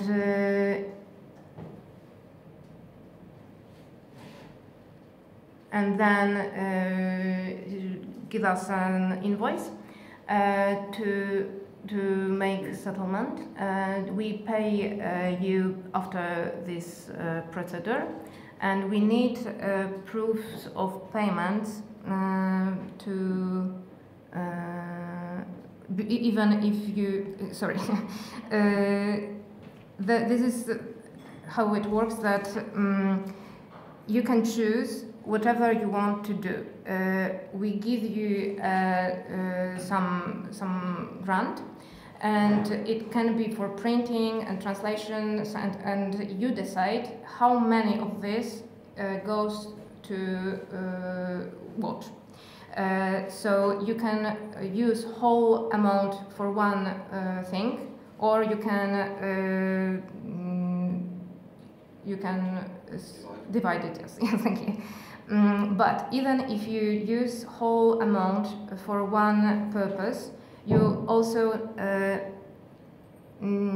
have to give us proofs of payment to translators and printing, because this is a regulation that was made of ministry, so we can't change it. So even if we don't give you money for printing, you have to give us a proof of payments for this. Okay. If you want some detailed information, you have to contact Beata, because she is a project manager of this program. So please contact her if you have any questions. And then we have sample Translation Poland, Copyright Poland. This is the program which is dedicated to interpreters, but you can use it because if you find some interpreter and you are not sure if you want to publish the book, we will pay for the translation and you can check it if you want invest your money in the whole thing.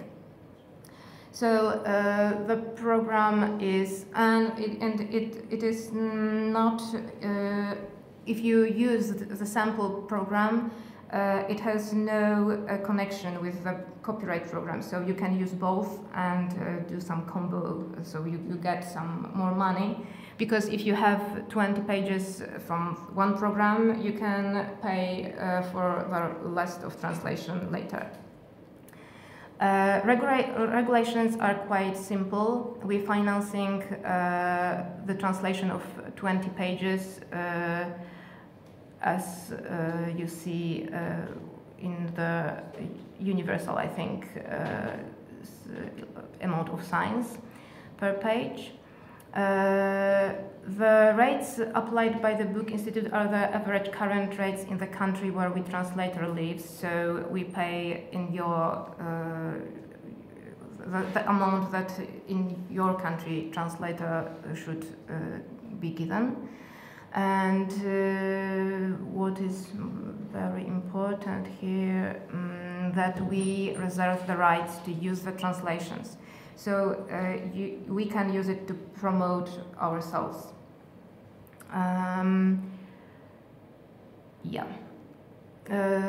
Conditions for participation in the program. The translator must have published minimum one translation in book form prior to have made an application.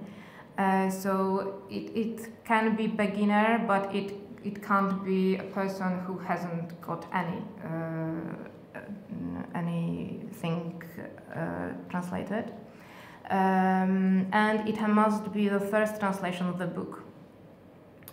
And as in the copyright program, we don't subsidize scientific works. And for the detailed explanation, please contact Jakub Pacześniak, because he's program manager, project manager. And the last one program I want to say is Translators Collegium. This is dedicated also to interpreters. And also it can be beginners, but it must be person who has something printed and published yet. This is the residence for 1 month or shorter, and you can stay in Krakow or Warsaw to work on translations of Polish literature. And program includes accommodation and travel expenses, and also small financial support. We are now developed this program, so the exact amounts will be known in 1 or 2 months, because we changed it. And we try to organize meetings with authors, with some professors, so I think it is quite nice to work in such conditions. Rules are that I said you have to at least one translation text published. And when you applied for this, we try to give our residence for the person who is very who promote Polish literature. So we try to search translators who are really interested in our literature. So the contact person is me. So if you want some more detailed information, just contact me. And these are 2 apartments. This is in Krakow, this is in Warsaw. And if you have any further questions, just contact us. We try to answer everything. That's all. Thank you. Thank you very much.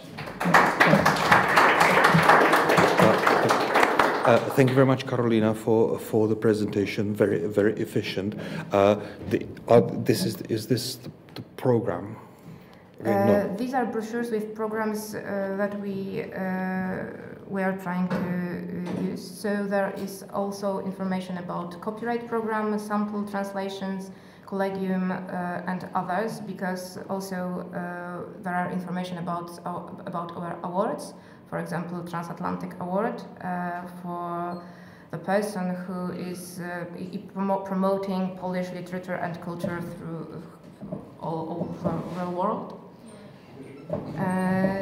So some informations are not that I not told you. There are also in there, and the contacts are also in there. So wonderful. It can be useful.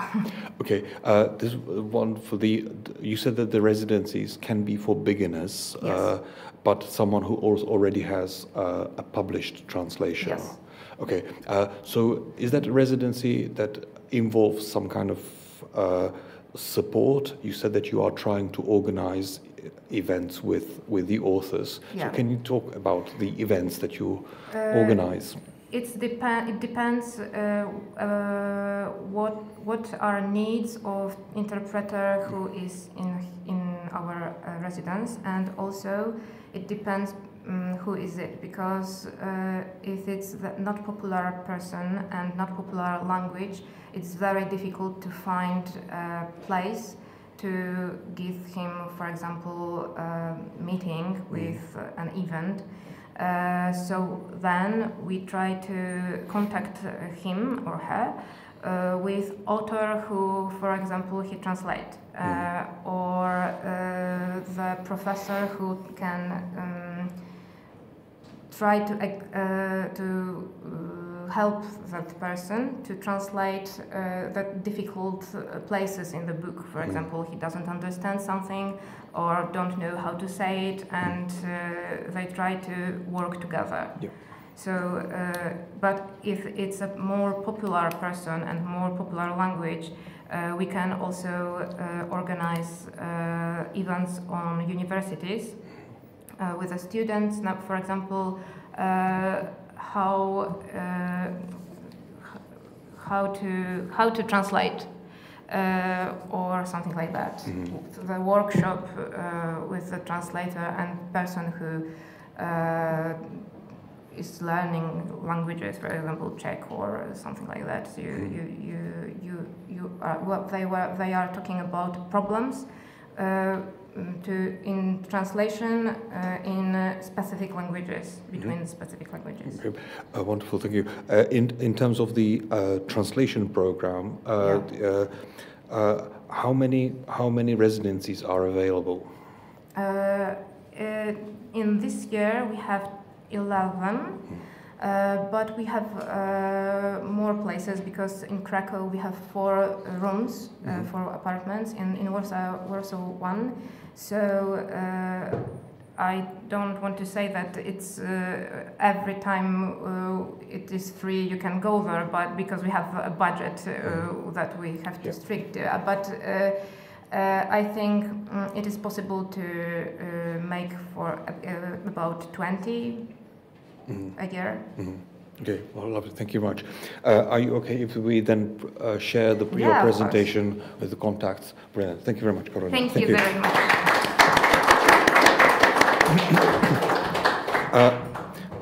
Our last presentation of the day, and thank you very much, Juraj, for your patience, because you've been here from yesterday morning saying, am I really the last? Am I really? Yes, you are. The publishing house Slovart. You have a Marta?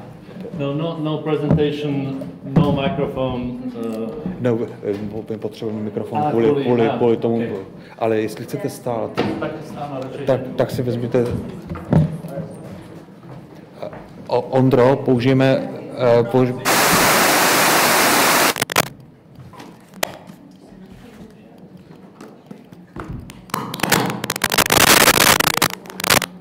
Tam vypadá mrtvý. Já ho zapínám.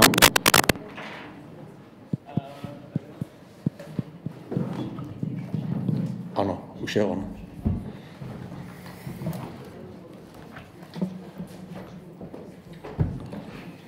Well, thank you. Good afternoon. It's a great feeling knowing that I'm the presentation you look forward to most because it's the last one, and I will try to do my best to fulfill all your expectations. So I wanted to speak without the microphone because it gave me a possibility to tell you a kind of a joke, a quotation from one of the best known actors who were part of the theater which we are in, Husa na provázku. His name is Bolek Polívka, everybody knows him, even though I don't know whether he performed here. He was part of the theater, especially before they moved into this building, and he said about acoustics that it's a strange thing. You build a theater, you cannot hear anything. You build an apartment house, you hear everything. You know, but I'm sure here you would hear me, but I understand it's for the streaming. Well, my company is called Slovart, like this. I've got a few catalog of our spring and summer production here, if you want to take some. We are one of the bigger publishers in Slovakia, and we are at the same time a publisher in the Czech Republic, where I think we belong to the medium-sized group, which means in Slovakia around 180 new titles a year, and in the Czech Republic, Czech language, around 80. Some of them are the same in both languages, and some of them are Czech only, some of them are Slovak only. It became very complicated over the years. I am somewhere between those of you who made the presentations for old companies that got a new life after 1990, and the ones who started after 1990, because the company of the name Slovart exists since 1970, but it was not a publishing house. It was an export-import company for culture, basically. And also when I started working there in 1985, my task was to sell books abroad, partly as printing and partly as what we call co-editions today. But then after everything changed, the year '89 was mentioned here, we started also publishing books, and the official year of the beginning of the company is 1991. That's when we say that we were founded, because we became an independent company, or a daughter company to the big mother that used to exist since 1970. And I am very proud that since then we logically started with books printed in color, because that was the export thing we were doing. We did children's and adult books illustrated, and later we went into fiction, into translated fiction, and also, of course, original books. And now I hope we are publishing some of the fine books that can be produced in Slovakia. On the translation or translated books program, what I can say is that we are very happy, because in Slovakia, especially in the late 1990s, when we started publishing translated fiction, there were very few companies doing it with a literary ambition. So within the first 2-3 years, we started publishing Umberto Eco and Joseph Heller and John Irving and Tolkien and whatever. They were all free and available because nobody was publishing them. So that still helps us. I always say we are a backlist publisher. We are not trying to publish books which sell quickly and then are forgotten. That was also what someone said. And we try to find good authors from Slovakia, and we sometimes manage to sell them abroad. It is really very, very difficult, and there are very few Slovak authors and books translated.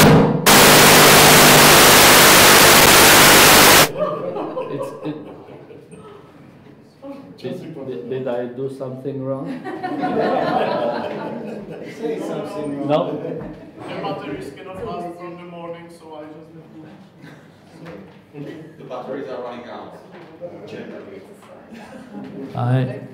I can hold this like this. Is it okay? Like a rockstar. Yes, you can do it. Like Freddie used to do. Okay, you hear me now also? Okay, and it's even better. when Zoltán spoke about the science fiction author, and he said this wonderful sentence that there is no Hungarian science fiction author who would be internationally famous, or something like that you said. So we, in Slovak, the same sentence is shorter. There is no Slovak author who would be internationally famous, not just science fiction, but really, when you look at all the translations, many authors get translated, but we didn't have this one breakthrough author whom everybody would know. And I'm sorry to say that even though you are from the book business, it can still be that quite a few of you would have a problem remembering the names of 3 Slovak authors, even though the Czechs and Polish and Hungarians we all remember, and Norwegians of course, because the literatures have been here for ages and for many years. And it will take some time until we catch up, but with your help abroad, maybe we can make some Slovak writer famous. I didn't want to speak about too many books, and even those that I will mention, I will do it as quickly as possible. But still, what we do is, I said we are publishing literature, but not just the high-end literature. I also, since the very beginning, believe that all genres have got good and bad books, and we believe that there are good cookbooks and bad cookbooks, and there are good crime novels and bad crime novels. And I hope we try to choose for translation, but also for our own authors, the good ones. We've got 2 authors who are more on the commercial side, who are writing crime, and we hope at some point we will manage to make at least one of them famous. The first one of them is Dominik Dahn. It's quite a phenomenon, and I have to show you from the catalog, because these are the piles of the books he wrote. We have just published his 36th book. We are very lucky and fortunate because he still manages to write 2 books a year. So all the readers know that when they go on holiday before the end of June, they will buy a new Dominik Dahn crime, and then just before Christmas, at the beginning of December, they can buy gifts of Dominik Dahn novels. I hope he'll be healthy for a long time, I mean, it sounds unbelievable. Of course, if you divide it by 35 published books, maybe it's not as astonishing, but I think next year we will reach 2 million copies sold of his books. So it's really, the books are loved. We publish them in Czech since a few years now. We slowly grow. Of course, the print runs are not as high as for the Slovaks, who consider him a local author. There used to be Polish translations of, I think, 6 novels. But apart from that, we didn't manage to get him anywhere. It's a very Central European post-communist crime novels, which means, you know, in our countries after 1990, everything has changed. There were political influences, all the mafias, all the political mafias and other mafias, and the policeman came across many things. The good thing is that the author used to be a detective on the homicide squad, or whatever you call it in English. So he still tells me and assures me he still has got a drawer full of stories which were not published yet. And many of the books have got some background of political or historical events, and I believe some of them could be transferable to other countries. So if you were interested, that's one of the authors. The other author is writing historic crime. His name is Juraj Červenák. He, by the way, lives in the city of Banská Štiavnica, that has been mentioned so many times here. And he used to write fantasy first. His big writer he was looking up to was Andrzej Sapkowski, a big friend of his. But later he changed to historic fantasy fiction, and he ended up with the crime novels. I think this is the 8th that we have published, and there will be a new one coming. And it's very nice stories that take place during the time of the Turkish wars. So 16th century, more or less, when 2 guys who are a very improbable connection, because one of them is a very strict Catholic knight who was wounded in some battles, and so he cannot be at war, but the emperor asks him to solve certain things all over the monarchy.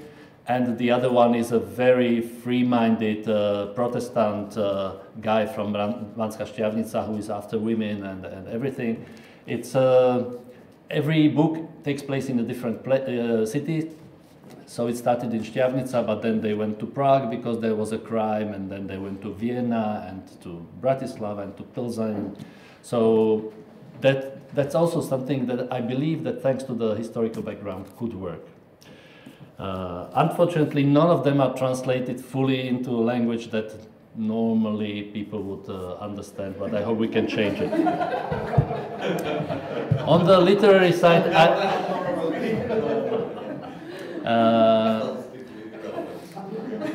on the literary side, there are many authors which are great, and they are even translated into some languages, and they are very well covered by the Slolia program, and I believe if you come across them, you will be happy to publish them. But I would go back, basically because of our Norwegian guests, which I think there are not too many left, but so sorry.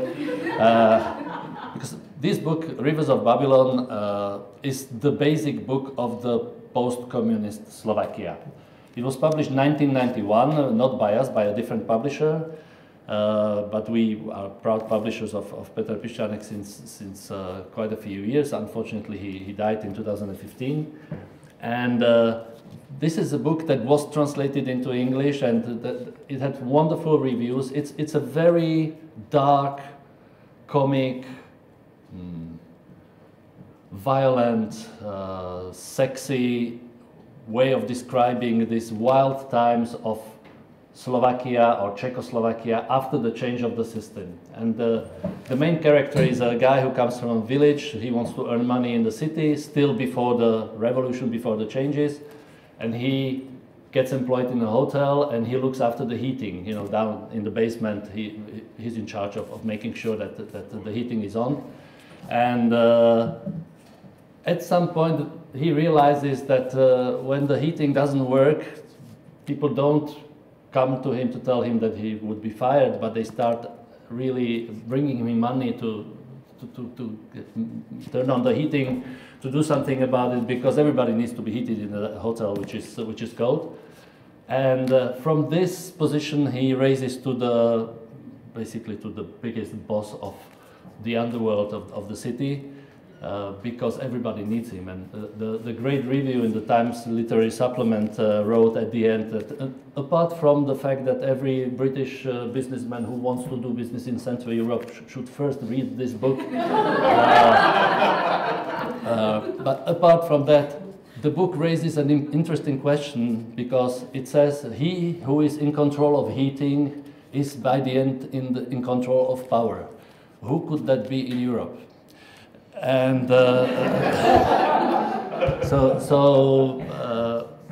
I really recommend it. It was published in Polish and Hungarian, so you at least, dear friends, can read it, unless Hungarians you want to republish, because it's the contract expired. When it comes to children's books, we are very successful with some classical books, and I brought two: Alice in Wonderland and Peter Pan. This gives me the opportunity to mention that, as you probably know, if you work with children's literature, one of the most famous events in children's literature or books schedule is Biennale of Illustration in Bratislava, which is the biggest exhibition of children's book illustrations in the world. It's every other year. It will happen this September again. And really, if a translator from any country in the world succeeds in the competition of Biennale, it means something for his career. Both these guys, who are Slovak illustrators, did succeed. I must say, Dušan Kalaj, who is the illustrator of Alice in Wonderland, which was published in the 1980s, received the Hans Christian Andersen Award for the book at that time. And when there was, maybe 5 years ago, it was the 150th anniversary of the publication of Alice in Wonderland. In New York, there was a big conference, and there was the exhibition of all the illustrated editions of Alice in Wonderland from all around the world. and this edition got the Grand Award. So we say it's the most beautiful Alice in the world. And it was published in many, many languages. It was never published in Scandinavia, which is a reason why I brought it, but okay. But in Poland and Hungary, it was published in the 1980s, but never since. So in case you were interested, it's here. Peter Pan also has many editions, even Swedish when we speak about Scandinavia, but still there are some languages that didn't publish it. If you are interested in full unabridged versions of the classics. A picture book which is called Etiqueta was for us a big success in last year's Bologna, because it was in the choice of the top illustration books. I don't recall exactly what it's the exhibition, and it's about the good manners. The good manners explained by this bear to children. It's a very special book. One of the nicest pages is explaining that you should leave the 2 centimeters when you kiss the hand of a lady, you know, between. And there are all sorts of tips how to behave in the cinema and at the table. So for small kids, a funny book. Our biggest international success of contemporary things is Mimi and Lisa, which is based on a cartoon for TV, do you call it like that, a series, which happens to be part, and now I forgot whether it's Amazon or Disney in Germany, so it's becoming more international. And it's a wonderful story because these 2 girls become friends. They meet in the first chapter, which is called You Don't Have to Be Afraid of the Dark. And the special thing is that one of them is blind. So they meet, they become friends, and they have all sorts of adventures where very often the girl that doesn't see can solve the problem better because she feels or she hears or there is something. So it's very inclusive. We published in the meantime several books. We will now convert them into picture books because they are a bit too text heavy, as you can see. For many markets it seems to be not a good thing. And even we had kind of activity books where, for example, the children can learn how to make the dots in the right form so that they form their name in the Braille script and all those kind of things, so that they can test their abilities to read with their hands. We've got a few books which are chapter books, we would call them probably. I brought just one by Gabriela Futová, which is one of the best-loved children's authors in Slovakia, about a boy who could understand dogs, which tackles a very serious topic of kids who torture animals, dogs in this case. And there is a boy who is able to speak to the dogs, and in the end he solves the problem, of course. But it's a very difficult book for many people to read, because you know, there are no worse animals than people, and very often what people can do to animals is not good. But as I say, it's a children's book, so it's not going too far, and it ends well. So if you were interested in these kind of books, we've got a wonderful book about a family with an autistic child, told from the perspective of the brother, who has to look after the brother all the time, and the brother is getting hurt and all sorts of things. And it's funny and touching, but at the same time it's very clever. And last but not least, this is the only Czech book that I have got here, written by a Czech author, Pavel Radosta, and it's called Lost in the Land of Mammoths. And it's a prehistoric novel, you would say. So basically it's a place in a camp where, you know, the old people who used to hunt for mammoths and similar animals are living. I know there are a few authors around the world, Michel Paver and similar, who do books for children, playing in that time. And it's a very nice story of the boy who goes on his first hunt and falls in love with the girl and gets lost. Then when he's somewhere out, and all of a sudden there is there is something happening, and the whole camp has to pack and leave, and he goes back and the camp is no longer there. And he has to get found again. So it's an adventure from prehistoric times. And it was very successful here in the Czech Republic, I must say, for us last year, and we will have a second story soon, and I believe it can be built on as well. Well, I think from the books I wanted to show you, that's all. It was a big pleasure being here with you. Thank you very much. Thank you very much. I will also stand for the question. Only a few questions. So you probably said that, but how many books, how many titles a year do you publish, both from the backlist and? Well, we do around 180 new titles a year, and that's in the Slovak language. And most of them are translated. There are about maybe 1/4, I never count them, and I should, about 1/4 are original books.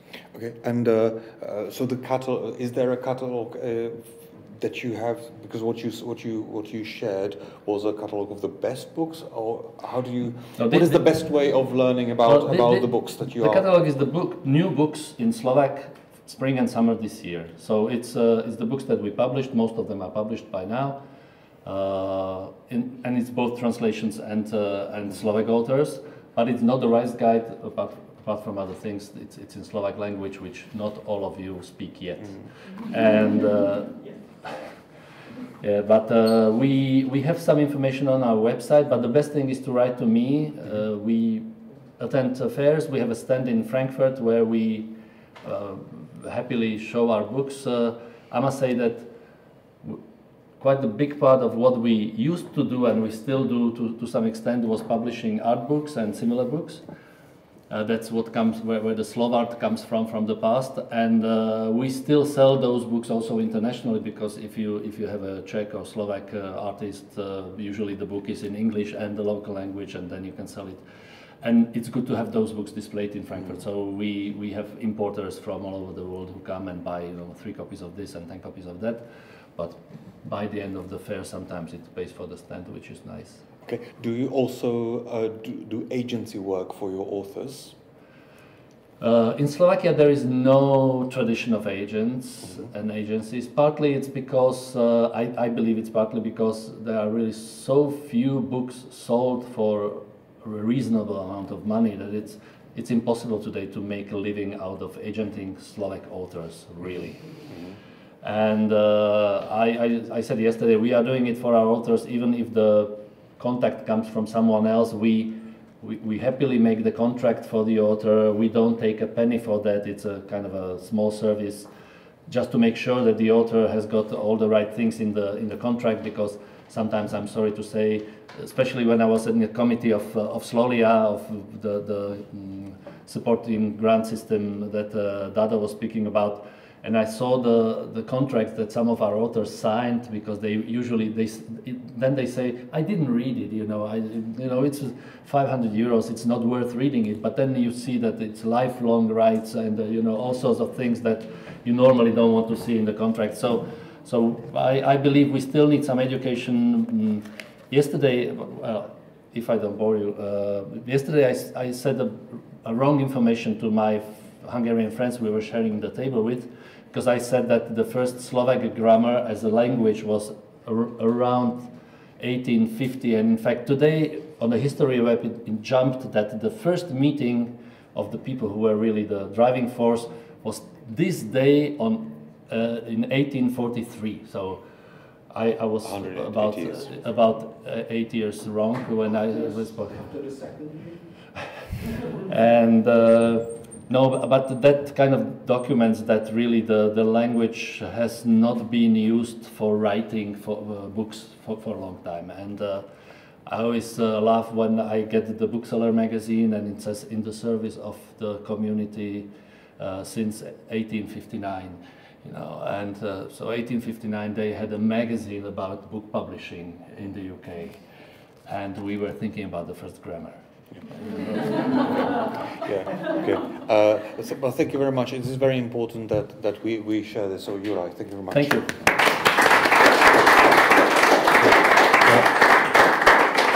So, I think I would like to thank you first and foremost for coming, for spending the 2 days here to exchange tips, ideas, contacts, also the fantastic books here in this, whatever we call it, a hub, a bazaar, an exchange, a fellowship, I don't know. But also greetings to our online friends, because you are there, we are gone, because probably most of them, when they are watching, they are already gone. And I would like to say thank you very much for working with creators, that is your authors, your illustrators, your translators, but also the publishers, the agents, the supporters, the grant givers. I think it's very important, and for me the takeaway from the last 2 days is it's wonderful that you are building good relations, not only doing good business and good literature. Good business and good literature are, of course, that's the starting point, but the good relations are wonderful, because at the end of the day it is the reader and the book who is able to relate to your work, to the work of the authors that you are doing, and to quote someone who spoke about it yesterday, that you are making the world more enchanting and better and interesting. So thank you very much for being here with us and sharing your ideas. It was a great pleasure, and I don't know how about you, but I learned a lot. So thank you very much.